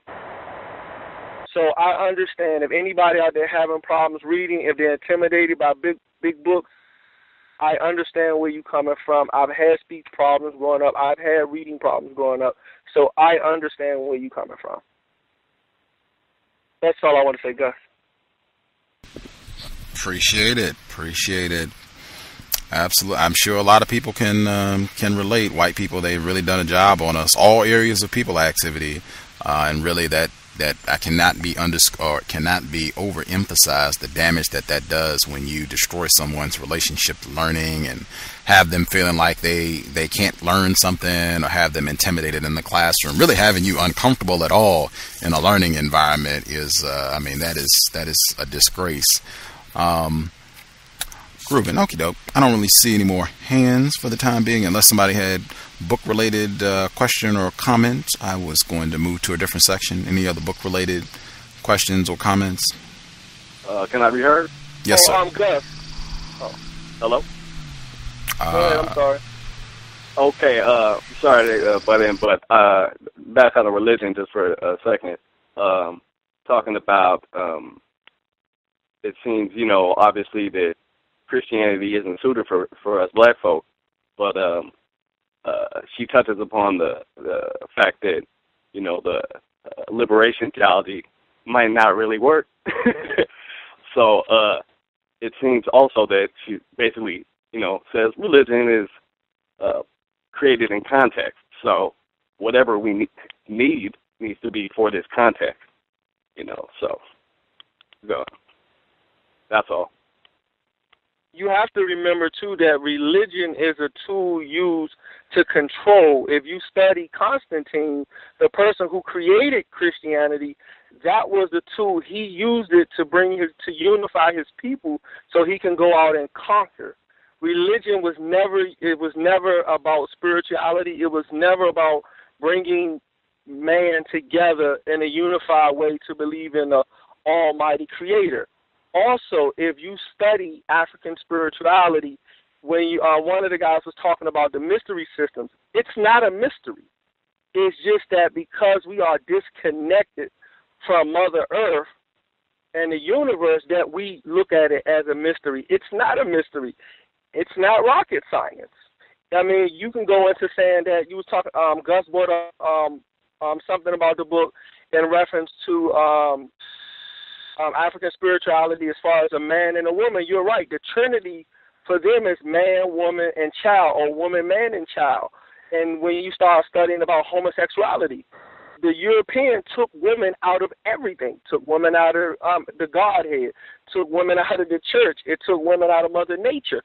So when you start looking around and you start looking at them, you see how they took women out of everything. So you start seeing homosexuality. You see everything. It's not rocket science. We just need to really pay attention. And we have to understand their history and understand how they use their religion, their money, and everything for power. And we don't look at it like that. And I think I also mentioned... Go ahead, I'm sorry. No, go ahead. No, go ahead. I would listen to what you said, and then I'll respond. Oh, I wasn't disputing that in any way. I was just saying, what you're saying with Constantine, and she lays out how he, was one of the points at which the political power was fused with the religious, let's say let's join forces. But it, and maybe we need to do that because obviously, we're grouped, not necessarily as a race, but through our pain, our shared pain. So, do we have to act politically in that regard to as a cohesive unit to ward off, finally get our stuff together or back together, That was all. Yes, and I agree with you 100%. But also, you look at that. As long as we under the umbrella of religion, we will never be together. Religion separates people. Even though everybody reads the King James Version, even though everybody reads the King James Version, everybody want to say we have our own interpretation. So we create different denominations would divide us again. But it's all Catholicism. It doesn't matter what denomination you fall under. It's all Catholicism. So once you understand that it's all Catholicism, it's all the white man, it doesn't matter. You need to get rid of all of it. Mm-hmm. So it doesn't matter how much you study Christianity, what little bit say, we only want to follow this part of the Bible. We're going to follow this part of the Bible. It all falls under Catholicism. And that's why I appreciate her work a lot because it gets to, even when she creates the words, Umarao, it creates, it gets to the essence so that you don't really need to necessarily know the particulars to know what the gist of it all is aiming to be. And me personally, I wasn't raised religious. I'm from the Northwest, kind of liberal and all that jazz. But, I think so I don't really get into religion as much as somebody who comes from, Baptist church or whatnot. But I like the book a lot because it helps for me to find, what I've been looking for as far as where does the dividing line between, finding excellence and then what is that's just white folk shit, you know what I'm saying? Like, because they claim everything. So it's like, how do you know what is, I guess kind of like they were trying to dissolve it to the absolute essence of truth, absolute universal truth, whatever. It's trying to get to kind of that, but to force them from the clear path. You know what I'm saying? Mhm. Yeah. And I agree with you. 100%. I wasn't able to read a lot of the book, but I've listened to a lot of her lectures online. So I actually listened to the lecture that Gus actually played. That's about 1 hour and 50 minutes. and it's a really good lecture. So even if you're not able to read the whole book, she covers a lot of the books in the lectures if you're not able to see it. And I agree that everyone is not going to do the necessary research within religion or within any particular subject. But the problem is that because so many African Americans are in Christianity, when you try to talk to them about liberating the mind, you actually have to try to reach them at whatever point they are. Some people are hardcore religion. Some people are hardcore into beauty and everything else. So, you have to be able to meet them any way you can. And I agree, I'm not for just one way. If anybody else have another way, I support it, and I do what I can to help. And I only have one other thing to say. Throughout my studying of African spirituality, I was able to find a universal teaching, and I think I brought it up. And the universal teaching that I found was education plus life experience equals wisdom. Education is everything you learn in school throughout your life. Life experience is everything you learn in your life, your journey, as well as what you learn from other people in their journey equals wisdom. And with that wisdom, it leads to spiritual growth. And from that, I always say, then what's the key to life? And the key to life, from what I was studying, is the decisions that you make. And all the decisions that you make in life, you can trace them back to either your education or your life experience. And that's the universal teaching I studied when I started studying African spirituality and what I got out of it. And for me, having that universal truth, for me, was like, this is a truth. I can actually apply this to everyday life, to anybody. And the other foolishness that I was studying, I was like, I can't do it. So that's the universal truth that I have. And if anybody else, by all means, take it and share it. Thanks, Gus. I mute my line. Right on. Context of White Supremacy. See if we can touch on a few more topics.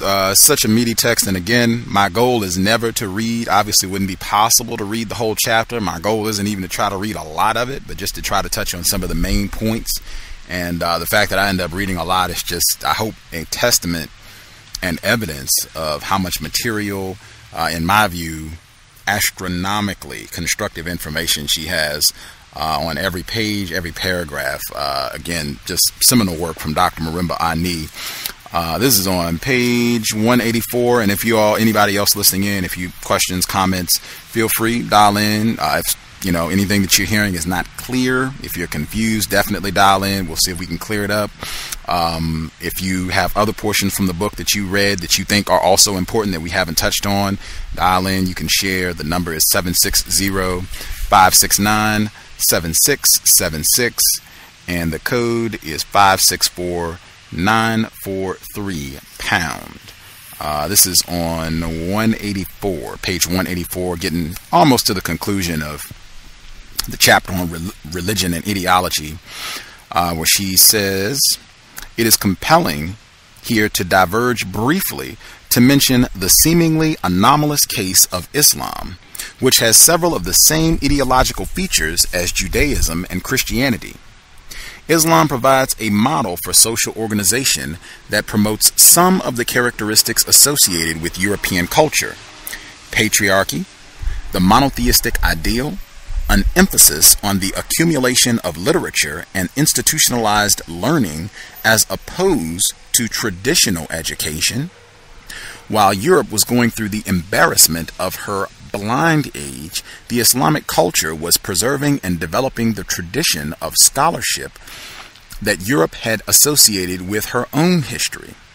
Why then isn't Islam considered a quote-unquote Western religion? Question. Or is it? Question. It is never considered to be such in the textbooks in which Europeans define themselves. Europeans did not, of course, choose to follow Muhammad. But again, using the index of cultural chauvinism and ethnic identity, the case of Islam and its relationship to the Judeo-Christian experience becomes quite clear. The Islamic religion politically supported a statement of Arab nationalism and conquest, while the Jewish and Christian religions are a statement of Jewish and Western European nationalism, respectively. Just as the Jewish religious statement was not meant for non-Jews, so the Christian religious statement was never meant to be and cannot tolerate an interpretation that encourages self-determination or military solidification, defense, or aggression of any non-Western, non-European people. Very important sentence. The critical distinction between Islam and Christianity is racial, cultural, not theological, ideological. The vicious, prolonged, and bloody Crusades constituted a series of racial, cultural, i.e. ethnic wars, color wars. It is grossly inaccurate and misleading for them to be referred to as religious wars without reference to ethnicity, race, or cultural identification, as is usually done. Very important point. One of the most important connections between Christianity and technology since the colonial period is that missionary Christianism paves the way for capitalism and the European-centered market economy. This form of Christianization in areas such as Africa was an ideological preparation for acquiescence to the mechanisms of exploitation represented by colonialism. The colonies were needed for the economic growth and development of Europe, which meant that the indigenous population had to be convinced that they had been born to serve their European masters and, further, would benefit from such servitude. What better way to make this argument than by selling them on the superiority of Christianity, which could save them from the fate of being irreligious, sinful, backward, and black? Question. Once convinced of this, the colonized began to assimilate attitudes that helped to prepare them to fit into European style technological organization, because these attitudes are implicit in European Christianity. That's the bottom of 185. Very important. Many of the things that she touches on about, I guess, the page that I just read. Number one, talking about the fact that the ongoing, you see it even today, the ongoing conflict and anti-Muslim sentiment. It is racism, white supremacy. The people, when you hear white people giving their gripes, we'll hear some of this on the news segment tomorrow, their gripes about so-called Muslims, there is a white supremacist component. These are people that they're talking about who happen to be non-white. The dominant religion on the planet being racism, white supremacy. But very important point there. And also the fact that all of the missionary work, it paves the way for continued, and I mean like centuries of domination. Once you get a people, you've colonized the afterlife, much easier to get those people to fall in line in all 9 areas of people activity, whatever you want to do. You got white Jesus. Obviously, we should have a white person in charge of economics and telling you what to do there. Politics, labor, any area of people activity. Once you got that white Jesus firmly implanted, once we have colonized your connection to the Creator, to the cosmos, to the universe, much easier to maintain control and do whatever we would like to do on into infinity.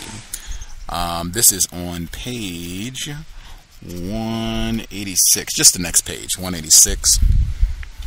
This is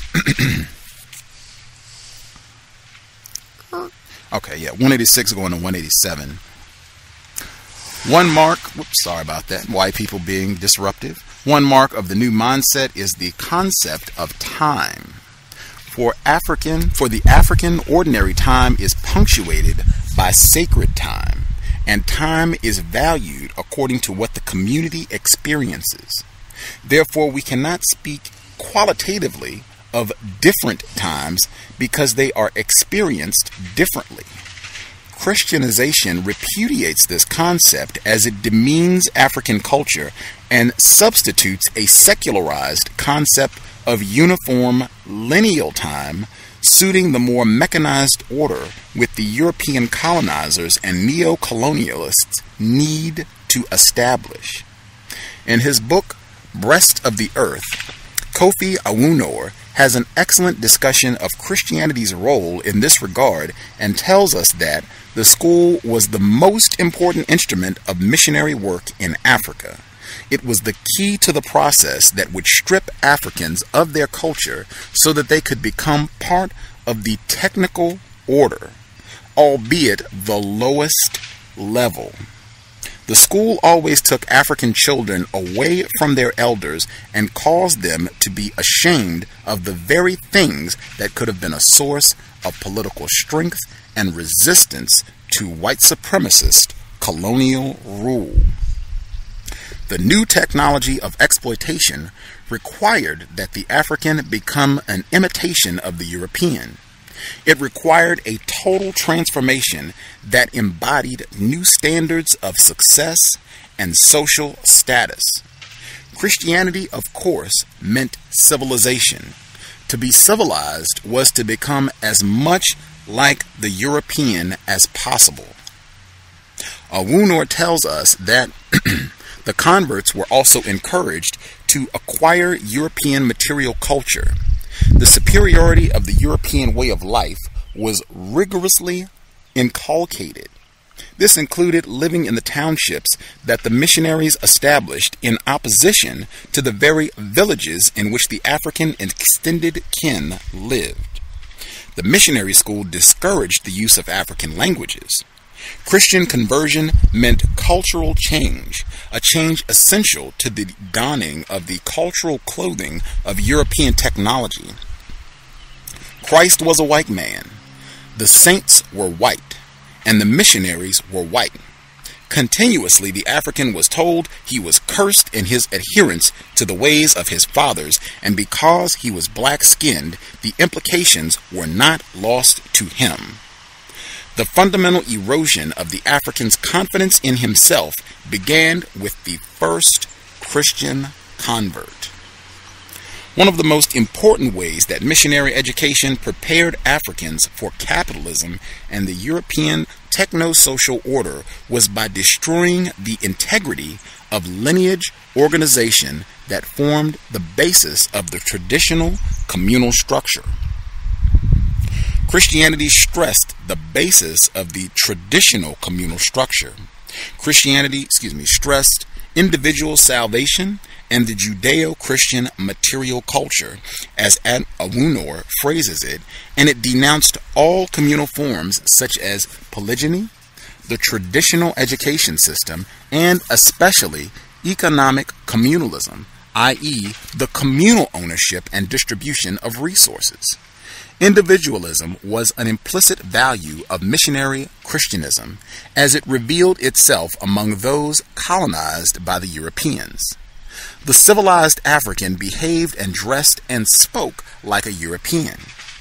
He had been educated in European schools that began with the mission school and was therefore trained to uphold European values and to perpetuate European control.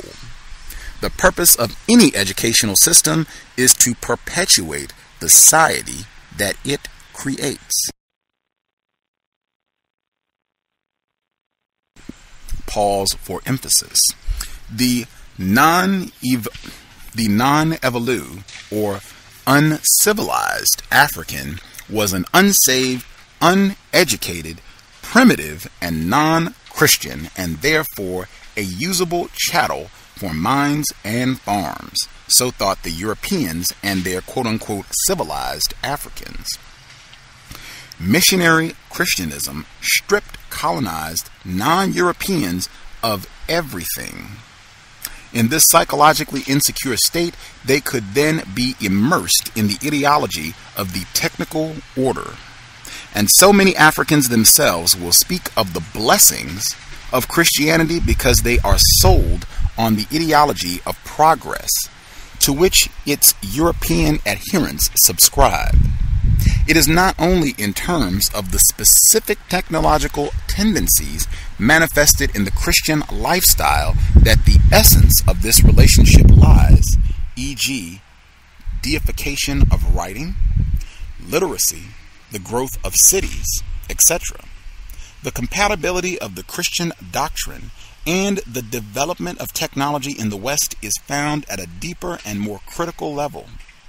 Christian ideology is teleological, providing a conceptual model peculiar to the European unamuwazo. Both are based on and peculiar to a particular image of the human. The Christian European interpretation of the human is of a being who derives meaning from his ability to move toward a universal goal, both progressive and rational. It is this and not the "not of this world," in quotes, do unto others idea that operates as the motivating factor in Christian ideology. Otherworldliness goes against the grain of technological advance. The ideal, of course, is an abstractification. It implies unending movement itself. It is in some crucial way associated with the creation of power that is in turn associated with efficiency. Both power and efficiency are identified with the control of nature and people and the belief that it is the natural and proper destiny of humans to negate nature and or the primary condition. Bottom of 187. Outstanding information, again, by Dr. Marimba. Hopefully we can get her on the program to share her thoughts and just break down the book, various ideas expressed in it. Wow. As I said, this, more than any other book, responsible for the Context of White Supremacy being on in the first place. I think that should be real easy for non-white people to grasp the way that white people use quote-unquote Christianity. Really, it's just the religion of white supremacy.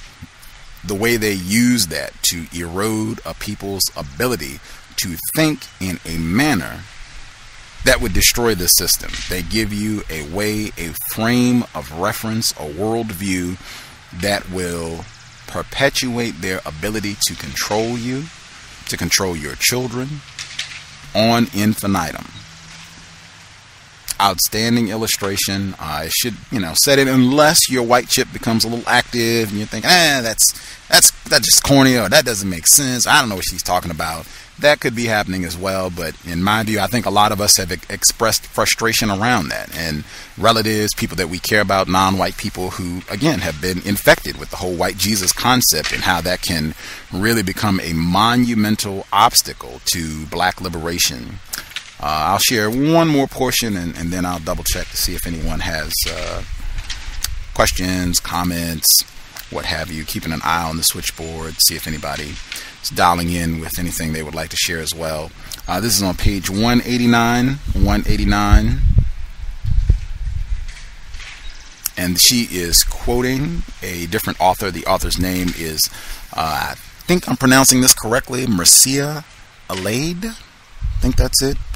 Eliade, she's quoting, says, "The modern Occidental experiences a certain uneasiness before many manifestations of the sacred. He finds it difficult to accept the fact that for many human beings, the sacred can be manifested in stones or trees, for example." Back to Dr. Ani, she says, "The sacred African tree, the sacred ancestral sculpture, what Jews, Christians, and Muslims call idols, are not merely kintu objects. They are hierophanies. Is the Christian cross an idol? Question. Was Jesus an idol? Question. Perhaps the true idols are the dollar bills in Euro-American society, literally concretized in 100-story buildings. This is true idolatry, worship of the object."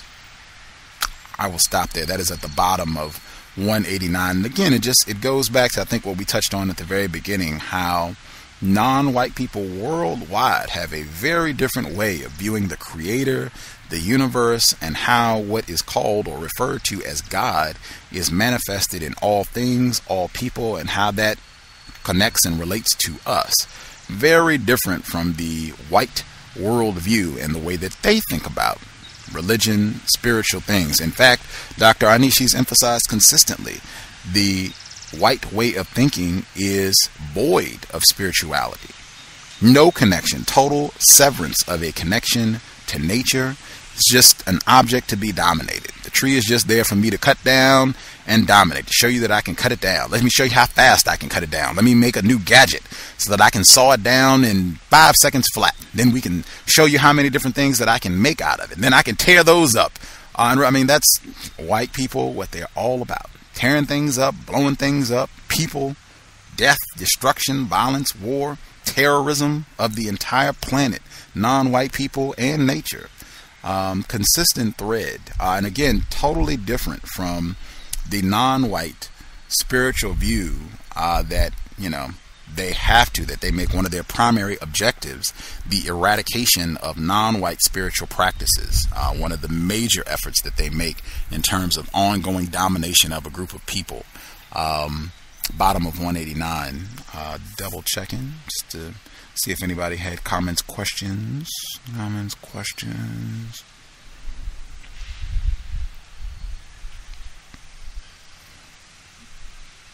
Hello?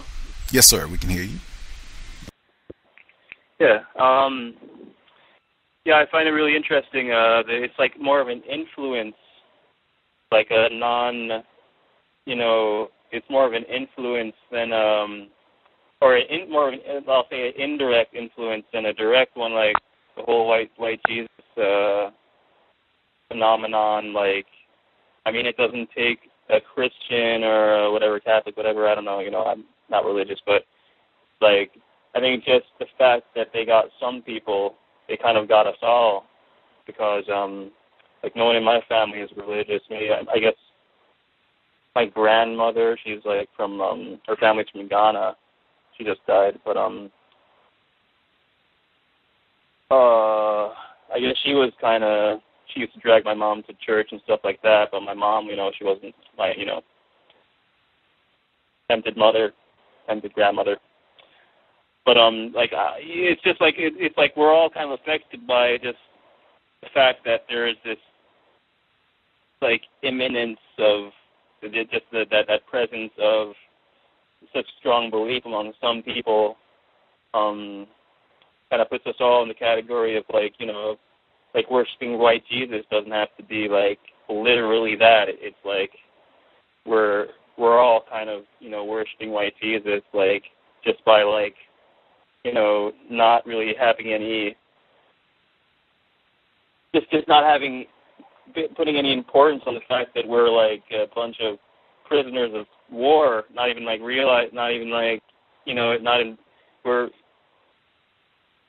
victims, we're all victims, and not addressing the fact that we are victims puts us all subordinate to that idea of a white God. So, yeah, I mean, like, I see people that are more affected by that aren't religious at all. They could wear African clothes, they could be, out all hours of the night, like, drinking and carrying on, sexually, like, perverted or whatever. But, like, I mean, it's like they don't realize that they're very white identified. I guess that's what I mean by the white Jesus thing, just being white identified and taking it just as being, rational, logical, legitimate, all that.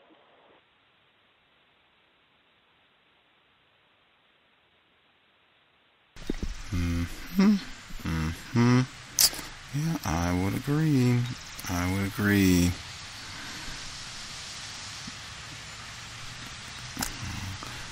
Let's see.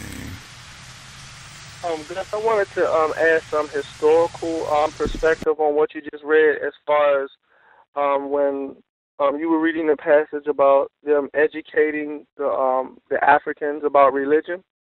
If you could go back over that part real fast, can you reread that section again, please? Little help. You said.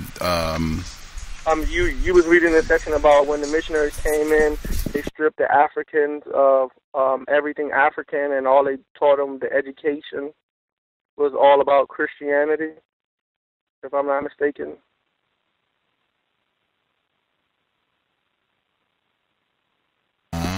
Okay, I'm flipping back. Is it a specific part or? No.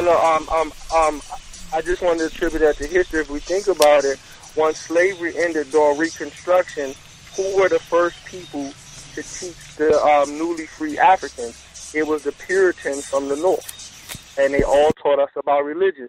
So even in Africa, even after slavery, it never stopped. The education of Christianity continues, because one of the other callers, he was bringing up that he may not understand the historical importance, but the historical importance is that they taught it to us during slavery. They taught it to us in Africa.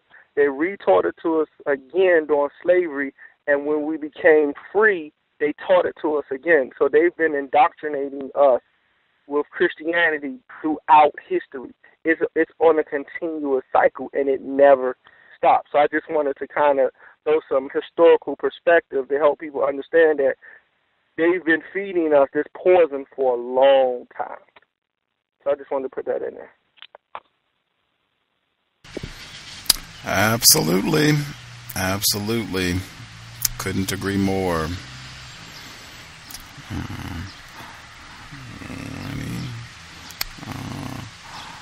I will share. This is kind of the conclusion of chapter 2 right here. Very long chapter, but I think important for many reasons. Just weapon of mass destruction. I think I put it in the description both weeks. The way that racist men, racist women have used what they call Christianity. In my view, it's just the religion of white supremacy, I think, to be most accurate about things. This is on page 191. This is the second to last paragraph on 191. This is under the subheading of the record versus the quote-unquote apology. And she writes, and she's talking about Reinhold Niebuhr. This is a so-called Christian author. She's talking about his efforts to salvage Christianity and cleanse it of this historical record are perhaps the most impressive of any Christian apologist. But in our view, his failure is nonetheless evident. His discussion is helpful to us as it is in his attempts to extricate the essence of Christianity from the history and character of the European imperial order that he touches on some of the most significant issues raised in our discussion. One of these issues is that of the so-called universality of the Church. For Niebuhr, the historical evils of the West issue from collective egotism, cultural particularism, or nationalism, while the universalism of the Church is a tendency toward the good that can save us from these evils. However, he is forced to admit that the Church, as well as the state, can become the vehicle of collective egotism. Imperialists and slavers that they were, Popes Paul III, Paul IV, Pius V, Gregory et al., in Niebuhr's view, were only embarrassing exceptions to the pattern. Certainly from an African-centered perspective, we cannot view them as such, for as Cohen and others have pointed out, there were far too many of them, and if the real Christians had no part in the creation of the European empire and are not responsible for the inequities perpetuated by it, then one is forced to ask, where are they, and where have they been? If, in fact, they exist at all, surely they have not been part of the European experience. And if the only real Christians are outside of Europe, then are they Christians?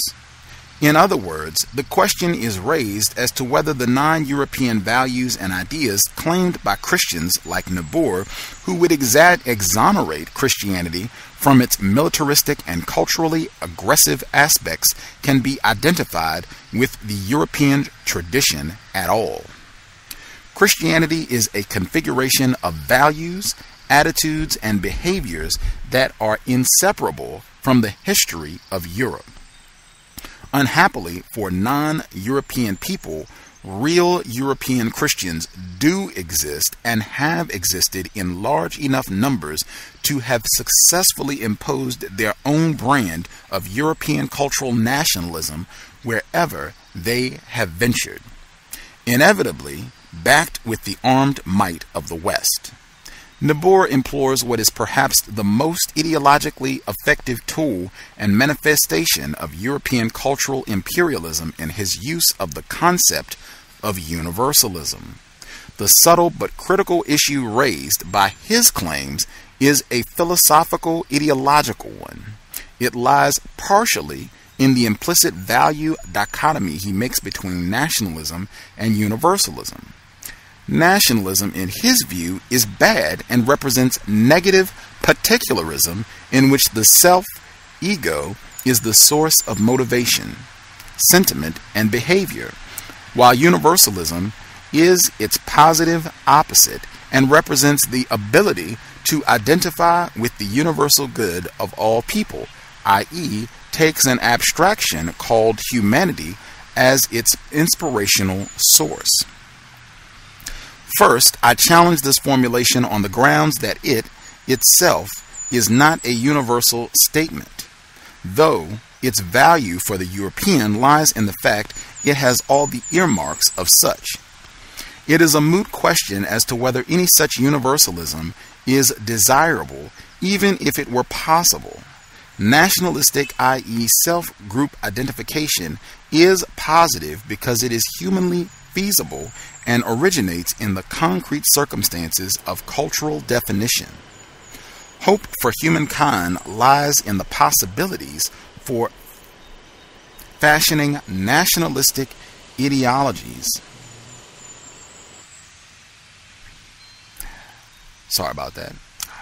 Fashioning nationalistic ideologies that are not definitionally predicated on the destruction of other cultural groups. European nationalism, and above all its Christianism, are therefore negative from this viewpoint. Second, even if the ability to identify with others is accepted as a normative goal, it is neither Christian thought nor European ideology that makes such identification possible. The European concept of self is an isolating one, and the Christian concept of spiritual enlightenment is individualistic as opposed to being group or community-oriented. Christianity is a European nationalistic, i.e., cultural imperialistic, white supremacist statement in opposition to the non-European nationalists it wishes to conquer. In other words, from the African-centered perspective, it is not nationalism, cultural particularism that is negative, but the content that a particular nationalist ideology is given that makes it a threat to the survival of others. In this regard, it is clearly European nationalism, of which Christianity is an example, that has been most destructive of the peaceful coexistence of divergent cultural groupings.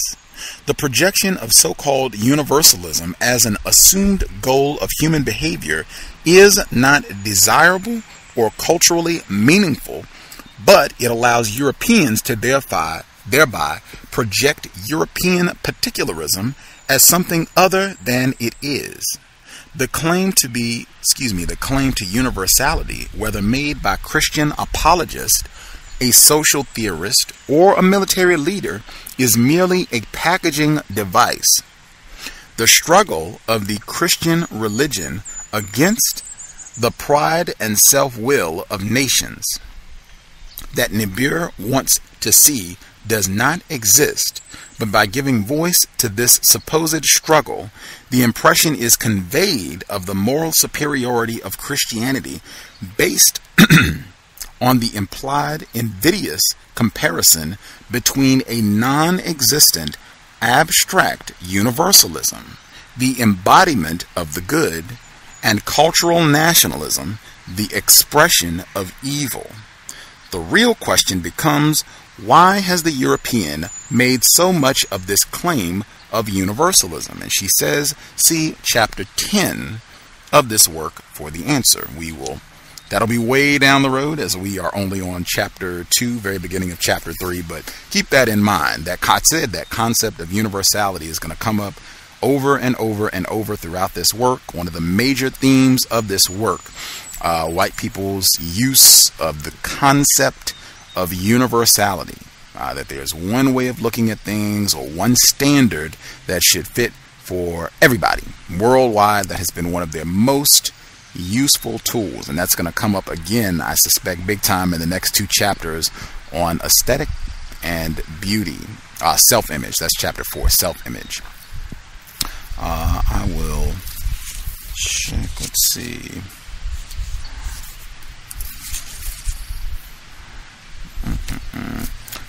This is one, I thought this was important. This will wrap us up for chapter 2 on religion and ideology.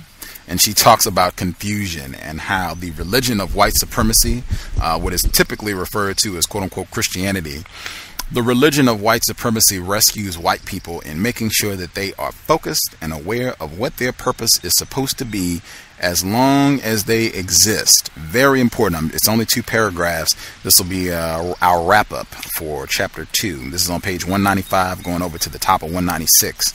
Dr. Ani, she writes, what begins to emerge in these first 2 chapters is a pattern in which at critical points in the development of European culture, when its ascendancy appears to have been threatened because of ambivalence, confusion, or a malfunctioning of the machine, masterful adjustments had been made that brought new clarity of purpose, a reconsolidation of energies, retrieving focus so that the machine would once again be efficient. The adjustments were sometimes in the form of what I have called modal changes, sometimes creations of political genius, fanatically devoted to the objective of total control. Very important paragraph in my opinion, making sure that white people do not lose focus of what they are supposed to be doing at all times, all places, doesn't matter, any and all areas of people activity, dominating non-white people, the earth, everything. Total control. Very important point, and I think that will be emphasized consistently throughout the remainder of the book. That is the conclusion of chapter 2. Conclusion of chapter 2. We only did, I think, like 7 pages, I think, or 10 pages of chapter 3. So most of that will be next week. And chapter 3 is Aesthetic, the Power of Symbols. Just checking to see if anybody had questions, comments on chapter 2. Questions, comment. We did the first half of it last week and final portion of it this week. Any questions or comments from chapter 2 from any of the callers? Yeah, hey. Yeah, the last 2 pieces you read were really, really key. Particularly the first one. When I read it, I made some notes and I put a bunch of stars next to it because that was just really driving it home about how they, I think the word sublimation is kind of akin to what it talks about universality and just kind of saying like, oh, whatever they are superior, and so what they say becomes logic, and so they can just say like, oh, human nature, and then we just nod our heads and go along with it. Yes, you are right, but it's like the record shows otherwise. like the consistency is not as they say it is. But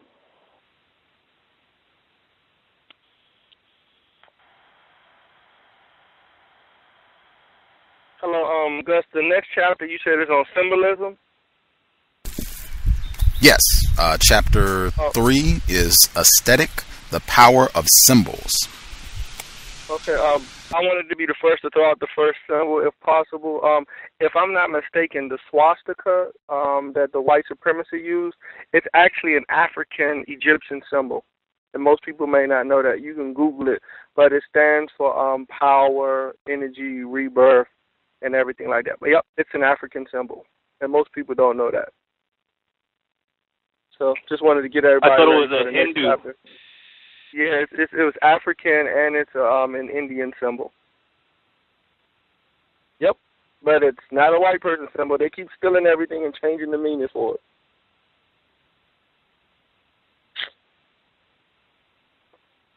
So get them ready for the next chapter, Gus.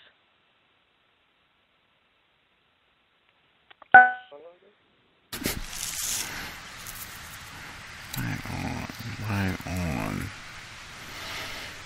All right.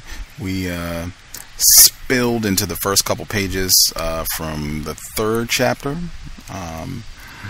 But yeah, I hope people understood what I hope people did the reading for chapter 2. If this were a class, I know when at least when I was doing my time in the classroom, we were doing reading sections. Yeah, if there was a lot of silence and people not really making any comments about the reading material specifically, be a lot of suspicion that people have not really kept up with the reading. And I suspect for some people, they would say, it would benefit. It's like a study guide, just hearing you talk about the book. I'm not really sure if I'm interested in doing that, just reading the whole book again, just to come on the air and read sections. I would much rather have dialogue, because then I can kind of get to hear, what people are thinking about the book. If portions of it are confusing, I think people have said that it was difficult for them to read. It would be better to hear directly from folks. People have written in the chat room, man, it's confusing. I'm having a tough time getting through it. It would be much better if we're just reading together to kind of go through and pick out where the confusion is or what's difficult. If it's a term, if it's just something you don't understand, it would be much better, I think, to just address that as we go. But yeah, if it's something where people are not really reading, or people that are reading are not calling in for whatever, like I said, for me, that is real weak. That is a real pitiful excuse to just say that I'm scared, I don't want to call in, my voice sounds funny, or I don't want to talk, I'd rather listen. That is a real pitiful excuse, and it would really decrease my motivation for wanting to do this. As I said, I am rereading. All of this is just going through and reading again. I don't really need to do this. This is for folks who said, and it was more than one. It wasn't just one or two people who said that they wanted to do like a book club thing. This is not a book club. What we have here, this is just Gus reading. I would be a lot less motivated to continue doing this, because, this is a big book. It's going to take probably the whole month of June. Even I think if we did 70 pages per, that might do it. If we stayed at the pace of doing 70 pages per week, it would still take us the whole month of June. So unless folks are going to step up and partake, again, we cannot just have spectators where people just sit around and they don't want to talk, they don't want to participate. That makes it a lot less interesting for me. I'm not really interested in just coming on to talk for the whole broadcast about the book. It's really more for encouraging people to participate and discuss. As I said, book club. I will check in. The person that dialed in, 2044. Your line should be open. Hey, how's it going, Gus? I've been reading the book. I'm the guy who called last Saturday. I kind of went off on a tangent, and I feel like I'm going to go off on one right now. But I have been reading, and I actually read from page 160 all the way to 210 last night, and there's a couple of questions that I wanted to ask. There was something on page 167. Let's see. Oh, it was about the pagans and the Christians. I apologize about this, guys. I had everything written down, but I didn't want you to stop this reading session because this is. I think it would be a mistake, Gus, for you to stop this. This book is awesome. And Joe from DC, I think you better go get the book. No, this is what happened. Gus, I have a question in regards to when I was reading this. Last week as well, I watched a movie by Ridley Scott called Kingdom of God, and this is Kingdom of Heaven. And watching the film and looking at what Marimba is saying about the way that the whole Christian ideology, how they work as a team, and how what they say goes, and all that kind of stuff. Watching that movie and looking and reading this section on religion, I mean, it just goes hand in hand. I don't know if anyone's ever seen that film, but it goes hand in hand with what she's trying to write. If anyone has any problems reading it and everything, I think that watching that film, it really helps. And I'll be quiet for a second. Let me get my thoughts together. I apologize, guys. No worries. I haven't seen that film, so I can't really make any comparisons to the film. Yeah, I don't know if anybody out there. Kingdom of Heaven. It was made by Ridley Scott. It was about the Crusades, and the director's cut. It's like a 4-hour movie, but it's just chock full of information on how that thought process of them trying to dominate, and it's just, to me, reading this chapter and watching that film, it really it brings a little bit more clarity to their mind state when it comes to the beginning of the Christianity religion and what they were attempting to do and what they continue to do currently. I'll check it Ridley out. Scott. I was going to say Ridley Scott made Alien. He's coming out with another one next month. Prometheus? Another very, Ridley Scott. I wanted to say something about, I'm sorry, comments on interrupt. I was going to say one last thing, and I apologize. There's also, I don't know if any of the listeners or anyone, or if Gus, if you guys have ever seen, I'm kind of into this medieval, all this kind of stuff. If any of you guys have ever seen Spartacus, the way that it shows you how they get down. I've seen it. The old one? Are you talking about the old one? No, they have a new one that comes on Stars, and it's done in the same way that they did 300. And I mean, they got some nonsense going on, and it just shows you how to get down. And there's also a show called Game of Thrones. I really would admonish anyone who's listening to kind of watch both those shows, and it's just both of the programs. They just, man, it's just like you said, Gus. This is how white people get down. It's just amazing how, and they put it right out there for everybody to see. And they're eating it up. I heard some people, some black, non-white people, like some cousins of mine, talking about, these girls were talking, my female cousin, attempted cousin, was talking about how much she liked the show on Facebook or something, and she was saying how, like, I don't know, because the guys weren't wearing too much clothes, and I was just like, oh no, like, it's about Rome, and yeah.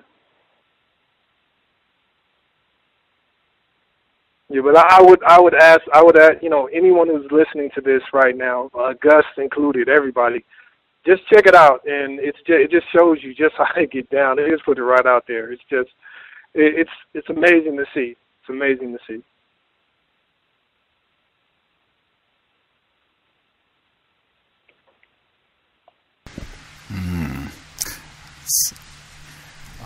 Not to deviate from the dialogue, but just, kind of give you, Body of work, I think that was something I used to say quite a bit. I think it can be important if anyone is going to check that film out. It can be important to look at the body of work that someone has put together. What's the title of the film again? Kingdom of Heaven. Okay, Kingdom of Heaven. The director's cut. Director's cut for Kingdom of Heaven. Yeah. Okay. Okay, this came out in 2005, so it's somewhat recent. He's the director of this film, Kingdom of Heaven. Yes. Ridley Scott. Yes, producer and director, so he had his fingerprints are quite a bit on this film. Just glancing at his body of work, Prometheus, that's coming out later this summer with Charlize Theron, white woman who adopted a non-white child. Some of the other projects that he's had his hand on, he did a documentary for Gettysburg, Civil War film, The A-Team. He also was producer of American Gangster with Denzel Washington and Russell Crowe. He also was the producer for... he's got a Black Hawk Down, white people's military adventures in Somalia. That Mr. Josh Wicked did a counter-racist film review of Black Hawk Down. Hannibal. Gladiator, again with Russell Crowe. Let's see some of the other ones that stuck. Blade Runner with Denzel. Oh, not with Mel Gibson. Harrison Ford. Harrison Ford. Sorry, mixed up my white people. Yeah, I'll leave it there. That should give you a good idea of different projects that he's had his hand on. Alien. He was director for Alien. Yeah, I'll leave it there. Just body of work. Check out if anybody decides that they're going to watch Kingdom of Heaven, 2005. You're going to watch that. Some of the other. Didn't he direct Space Odyssey 2001? I think that was Stanley Kubrick. Yeah, you're right. Sorry. Right on. No worries. Gus, there was a couple of things. I do have my thoughts a little bit more clear right now. On page 196, going into 197 of the Religion as an Ideology, one of the things that I wanted to, kind of get anyone's thoughts on is how they think of, and I just kind of tuned in, so I'm really on the plantation right now, kind of looking over my shoulder, making sure no one comes. But anyway, they were saying something about their whole way of thinking. They want to turn science into their new religion. They don't really care too much about spirituality. Everything is more based upon making sense of everything, even things that they can't make sense of. It's all based on trying to, break everything down, and that's their religion, and they try to kind of fake us out by, telling us about, the Christianity and all this kind of stuff, and it's like that's not really true. They want to make sense of everything. So if they're trying to make sense of everything, and they can't make sense of it, I don't know. I'm just sorry, guys. Like I said, I'm going in circles. But as I said, this is too important for us to stop Gus from reading and us reading. It's just too important for us not to pay attention to this. So, sorry. I'll second that. Can I be heard? Yes, sir. Yeah, what you're saying about the science and the technology as a new religion, it reminds me of, basically she was tying Judaism, and the establishment of laws being a religion somewhat. And then you have Christianity doing as well. And so it's just further ownership. And then once you go to science and you got the patenting of seeds and, DNA, it's all creating the established law to, rule it, through it.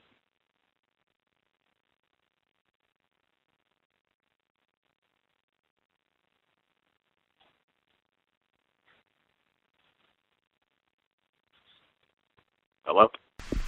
Oh, yes, sir. We can hear you. Yes, sir. Yes, sir. That makes, I agree. I think that with what you just explained, yes, sir. I think that makes sense. That's another major theme. I think that's going to come up repeatedly as you go through the book. I think it'll pop up. You'll probably hear it on the program as we move through the rest of the chapters in the book.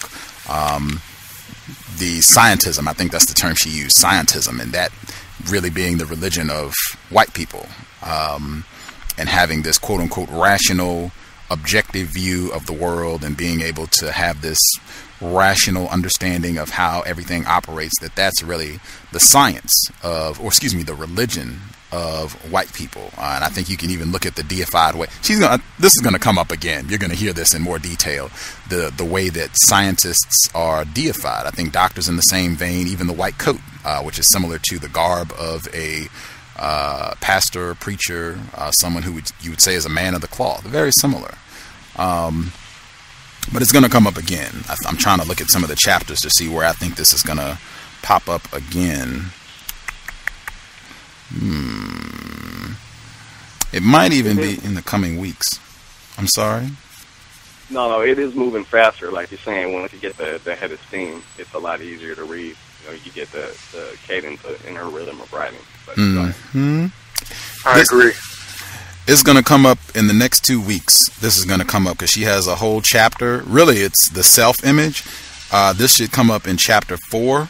So if you all do the reading, this will come up big time next week because you can just look at it. Rational man, that's one of the subheadings in chapter 4 of the self-image. This is white people's view of themselves. Rational man, scientific man, civilized man, the problem of the mad scientist. This is going to come up in great detail next week. So if we do the 70 pages, this should be a big theme for next week. And it's probably going to come up again because I think this is one of the major motifs of the book. But I am glad to hear that. If that's not your experience, that would be good to know as well. But at least for me, you start to go downhill. It should start to get much easier to read. You should be a lot more comfortable with the book once you've got 200. And I would say that's generally true for any book. Once you've read about 50 pages or so, if you've got about a quarter or a third of the way into the book, it should start to pick up some momentum and become easier to read, where you're reading it more efficiently and understanding it quicker and just are having a more enjoyable reading experience. It should start to go downhill. As well, I think. Yeah, I was really... Gus was saying to have a dictionary on hand. Recently I've been getting into etymology and just, looking up the words, and typing in Google plus etymology. You can get clearer understanding to the root of what the word means that she's using. And then you're like, oh, okay, she knows exactly what word she's using, and why.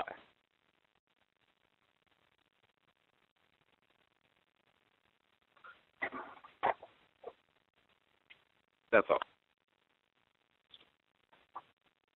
Well, one of the things that I have I'm sorry. Oh, no, go ahead.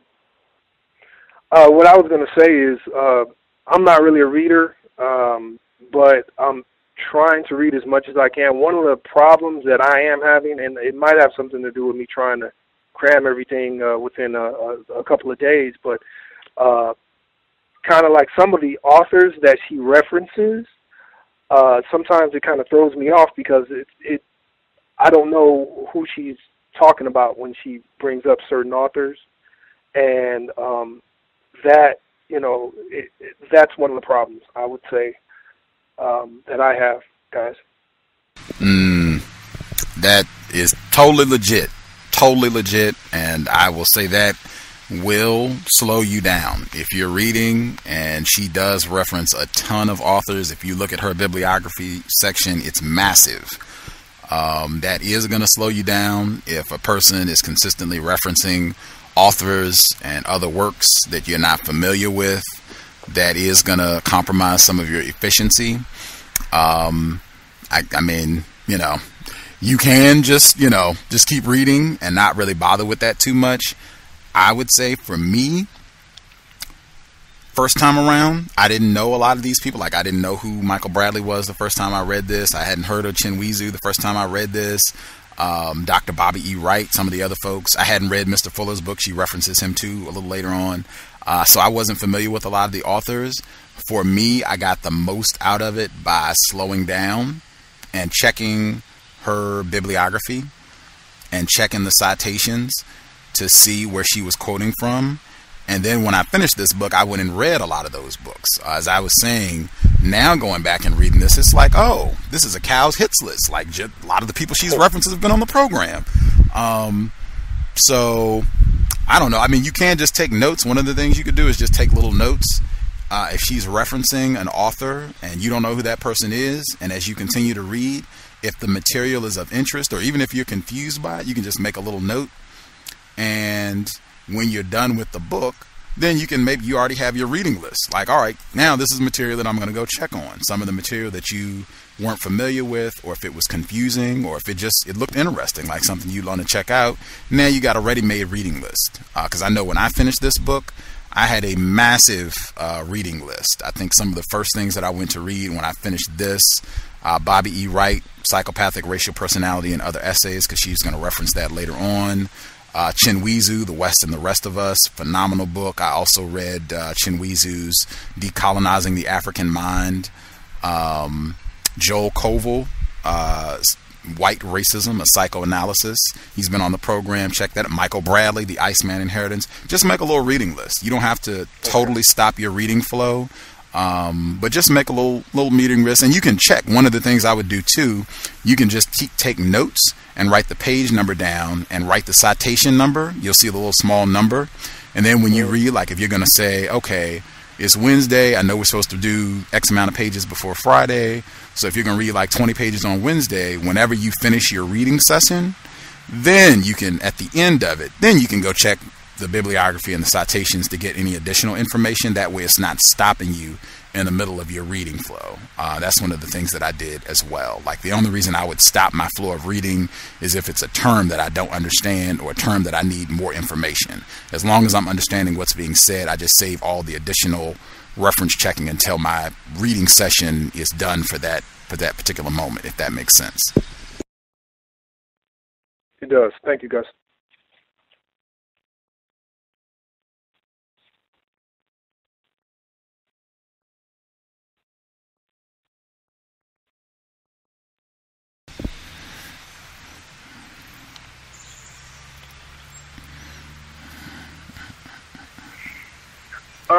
The good thing about the YouTube is that one of the things that I do is that I actually just YouTube whatever author that somebody referenced in their book. That way you can actually just watch maybe a 10, 15-minute lecture that person is given, and then you can go back to the book and it doesn't take up any more time. That's one of the things that I try to do whenever someone references someone in their book. You can just YouTube them. Thank you.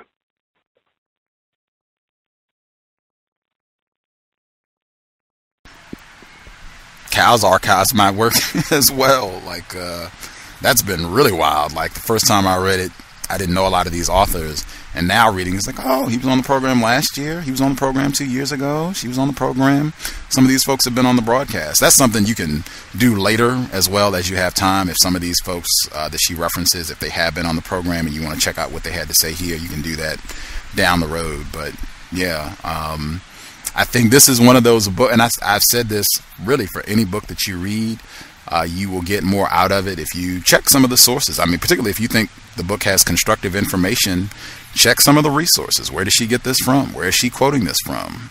Particularly if it's an author that's saying, Chinweezu, some of the quotes that she has from him, phenomenal. Ayikwei Arma, phenomenal. And I think that as well, this book will be an easier read. The more familiar you are with the authors that she's mentioning, that will also make this an easier book to read.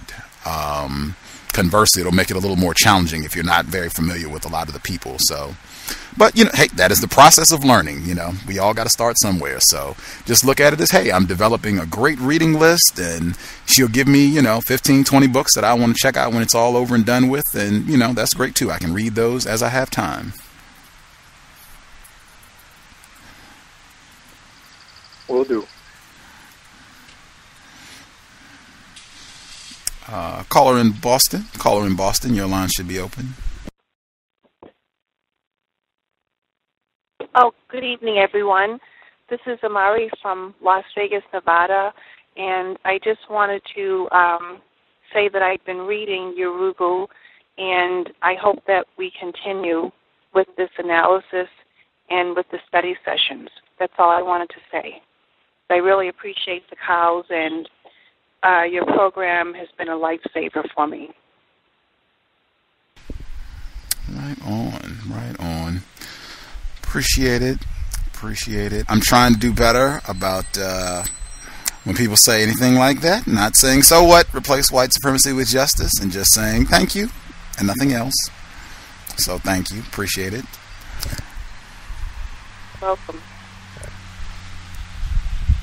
Oh, that was one of the things. One of the things. Now that the woman that just called, that was one of the things that I wanted to discuss as well, about the way that all of these religions kind of take out the woman from any kind of prominent role in it, whereas other cultures, they don't do that, and it seems like I guess Christianity, Islam, and I think the Jewish religion, I think they all kind of put the woman at a back seat, and that was one of the things that sparked me as all of these religions are all related because they don't have any respect for the woman, so.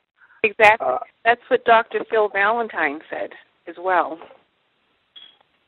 in one of his lectures.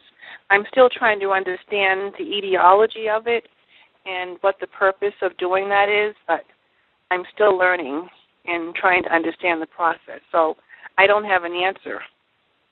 But I think Dr. Phil Valentine has a pretty good explanation of it on one of his lectures when he was on the cows last year, as well as some of his lectures that are on YouTube. Got to check that out. I think this book does, explains it as far as what I've read. I'm at page 190, but it thoroughly goes into the origins of the, patriarchy and sexism. And the basic belief they have is that women are unholy is, in itself kind of unholy if you believe in something bigger than all of us, or that is all of us.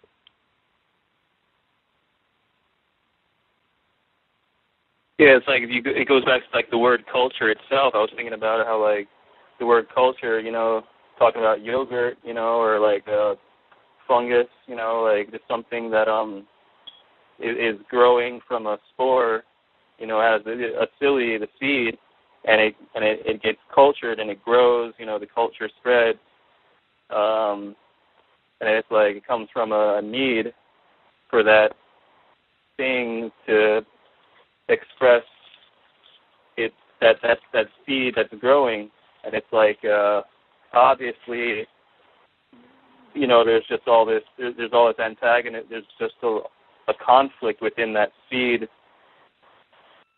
and I feel like a lot of people I talk to, they're very resistant to like they don't want to. They call it generalizing, to speak about where, I guess, our paradigm kind of emerged from, as far as like, I guess they kind of like fit into the whole universality. But yeah, it's just half the story. I guess just having the man be the prominent member, and the women are the non, is just kind of there.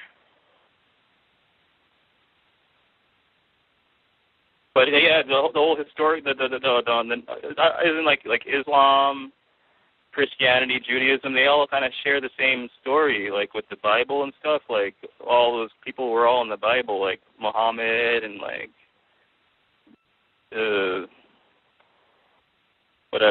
Israel and everything.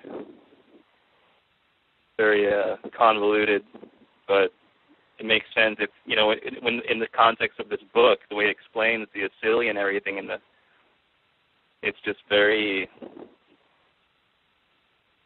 very interesting.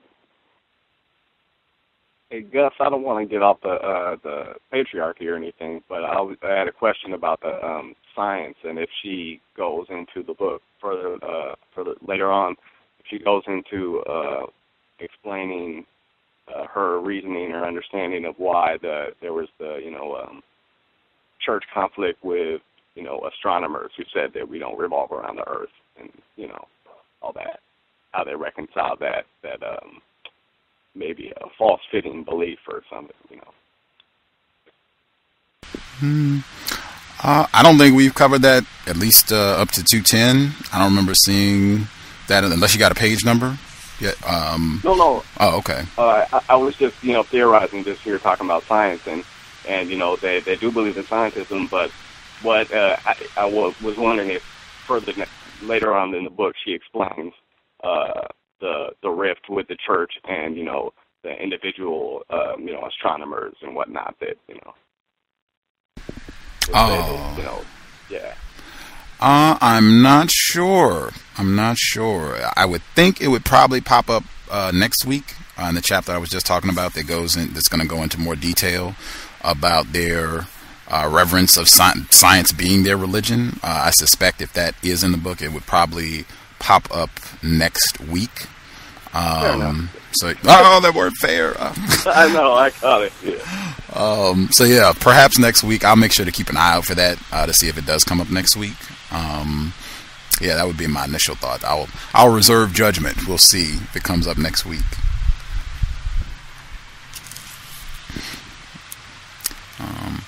I will make sure I get in. This is just setting the stage for next week. We have about 7 minutes left in the program.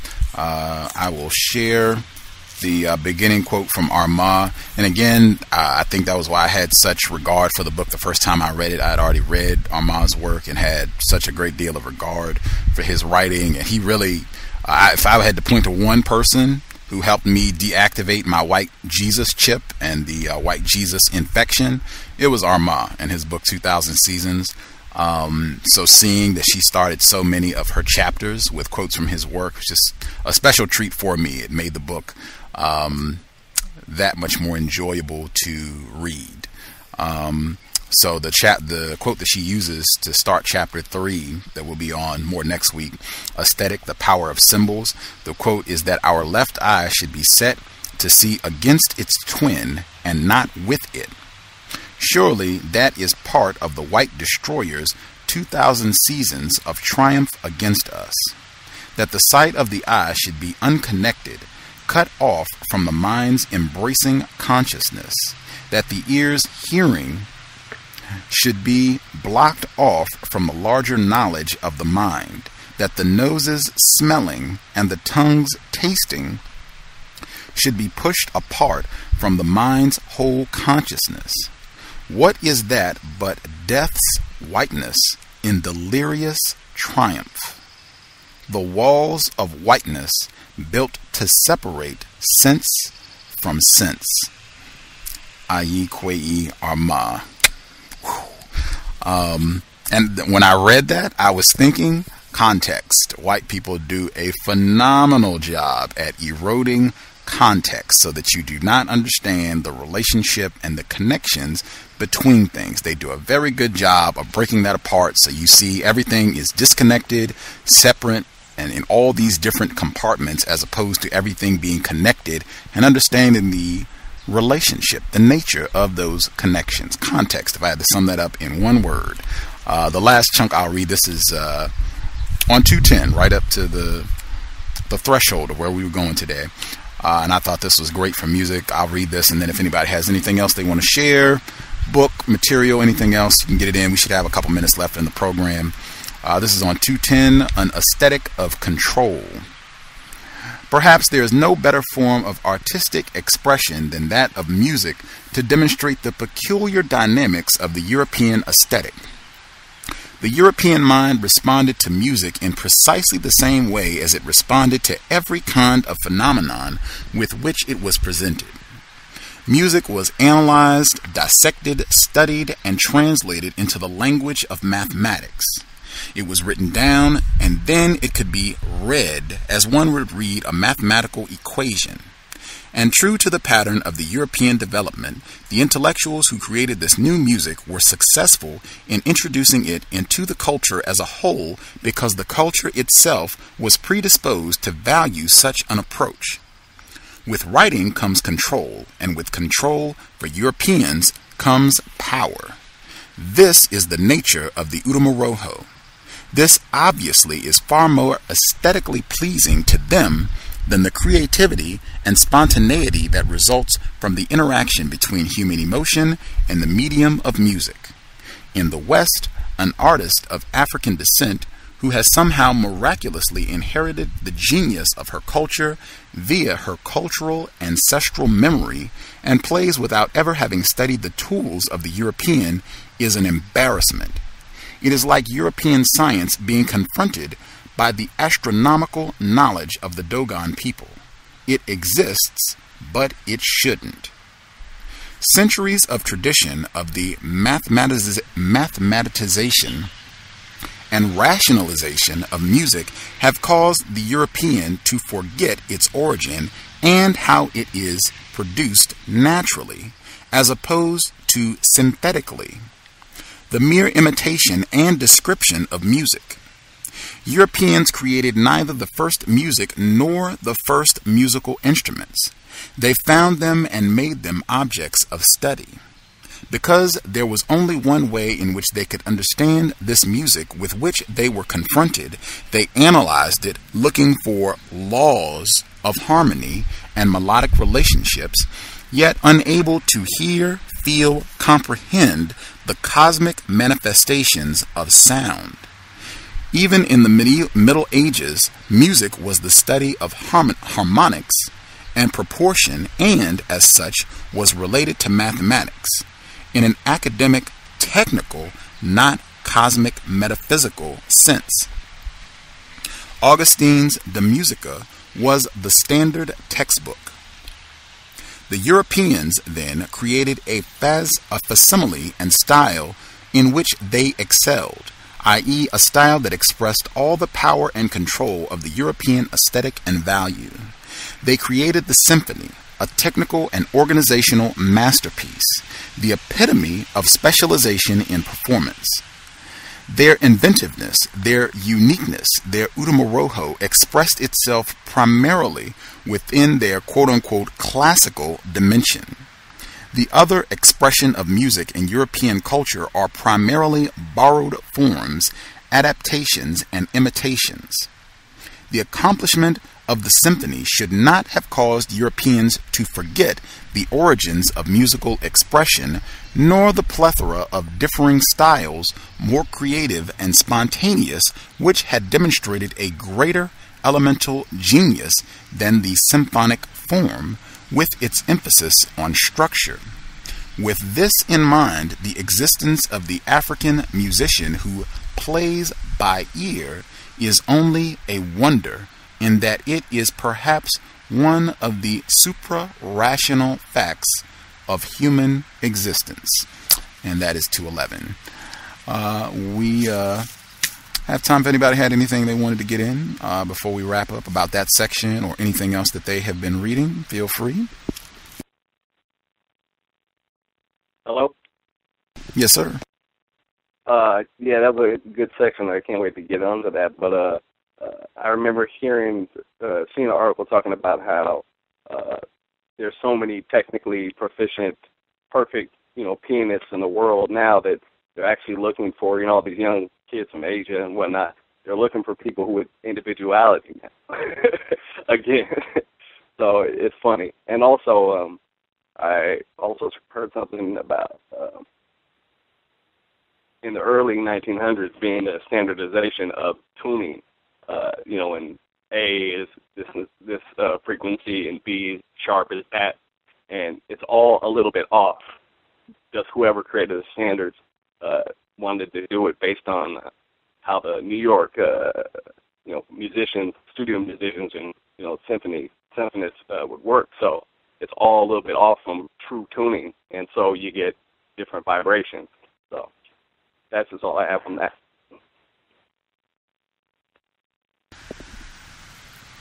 Great point. Great point. When I read that, it reminded me of Jill Scott. Love Jill Scott. She even put that article out talking about how she did not approve of quote-unquote interracial relationships, black people hooking up sexually with white people. But yeah, she has a segment where she's on stage and she's doing her performance, and I think she obviously had some training with regards to music. And she was talking about how that's great. You know, she was not disparaging getting any form of training, skill with regards to your voice, vocal talents, or instrumentation. But, important but that she added, she was saying when you get on stage to perform, you got to sing with your soul. And that is totally opposition to the white worldview. That is not supposed to have anything to do with what we're doing. We're supposed to be reading the music off the sheet. We've practiced, get up here and do it the way we practiced it 8,000 times before today. And I mean, just the whole presentation of how she was doing it. I think she had on her bedroom slippers too. I mean, Jill Scott, what can you say? Anyway, I was also reminded, before we wrap up, I'm assuming everybody's good. You should speak up now if you have anything to get in. Caller 304, area of the world known as Japan. She was talking about the film or television program V. The aliens come down to colonize, take over the planet, and I think it's been referenced before. Excellent metaphor for white supremacy.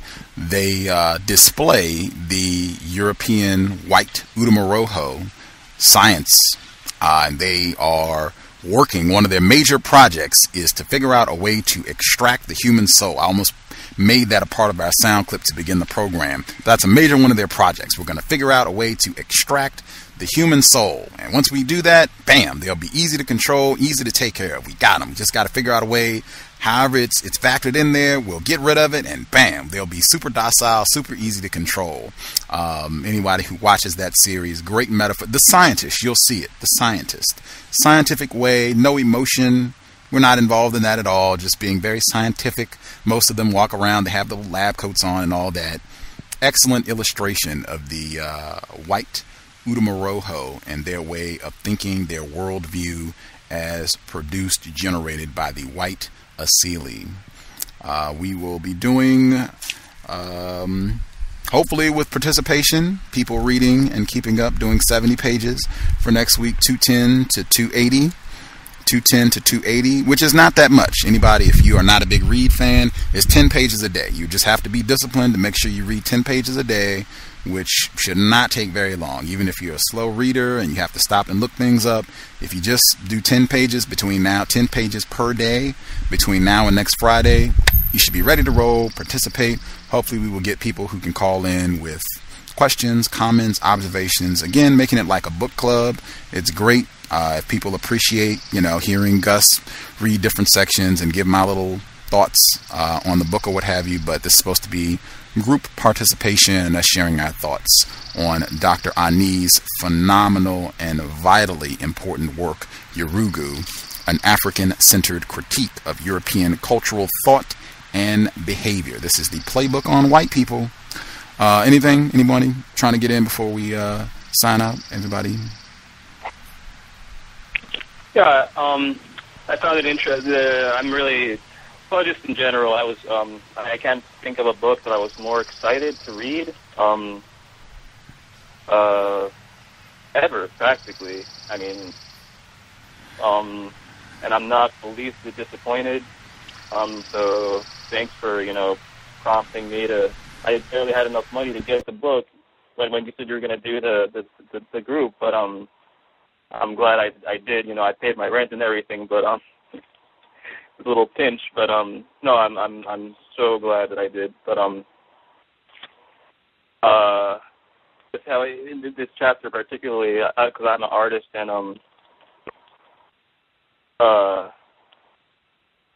among other things, but just how they were talking about how art becomes like I guess everything becomes objectified under the lens of the white supremacists.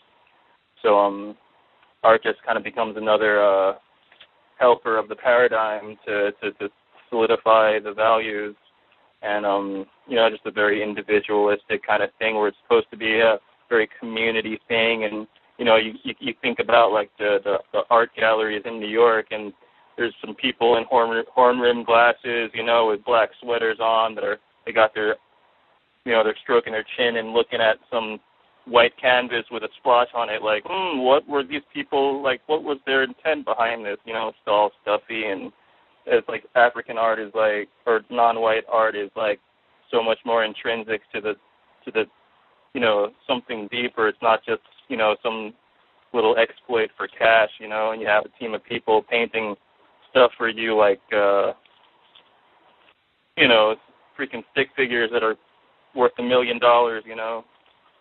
But yeah, it's just interesting the way the aesthetic becomes such a tool of, or is, you know, a tool of the, you know, imperial freaking, you know, just the whole racism, white supremacy, you know, when it's supposed to be much more resonant with something so much deeper. And it just, for me, kind of, every page is just like a revelation in this book. Like, and that's what you're just thinking about. I went to art school, and, you know, just how people kind of like, just kind of what is valued and what is kind of what actually happens and what you think should happen, and just how things kind of go, like, away from making sense as far as art goes. But yeah, thanks for having the little thanks for doing the program.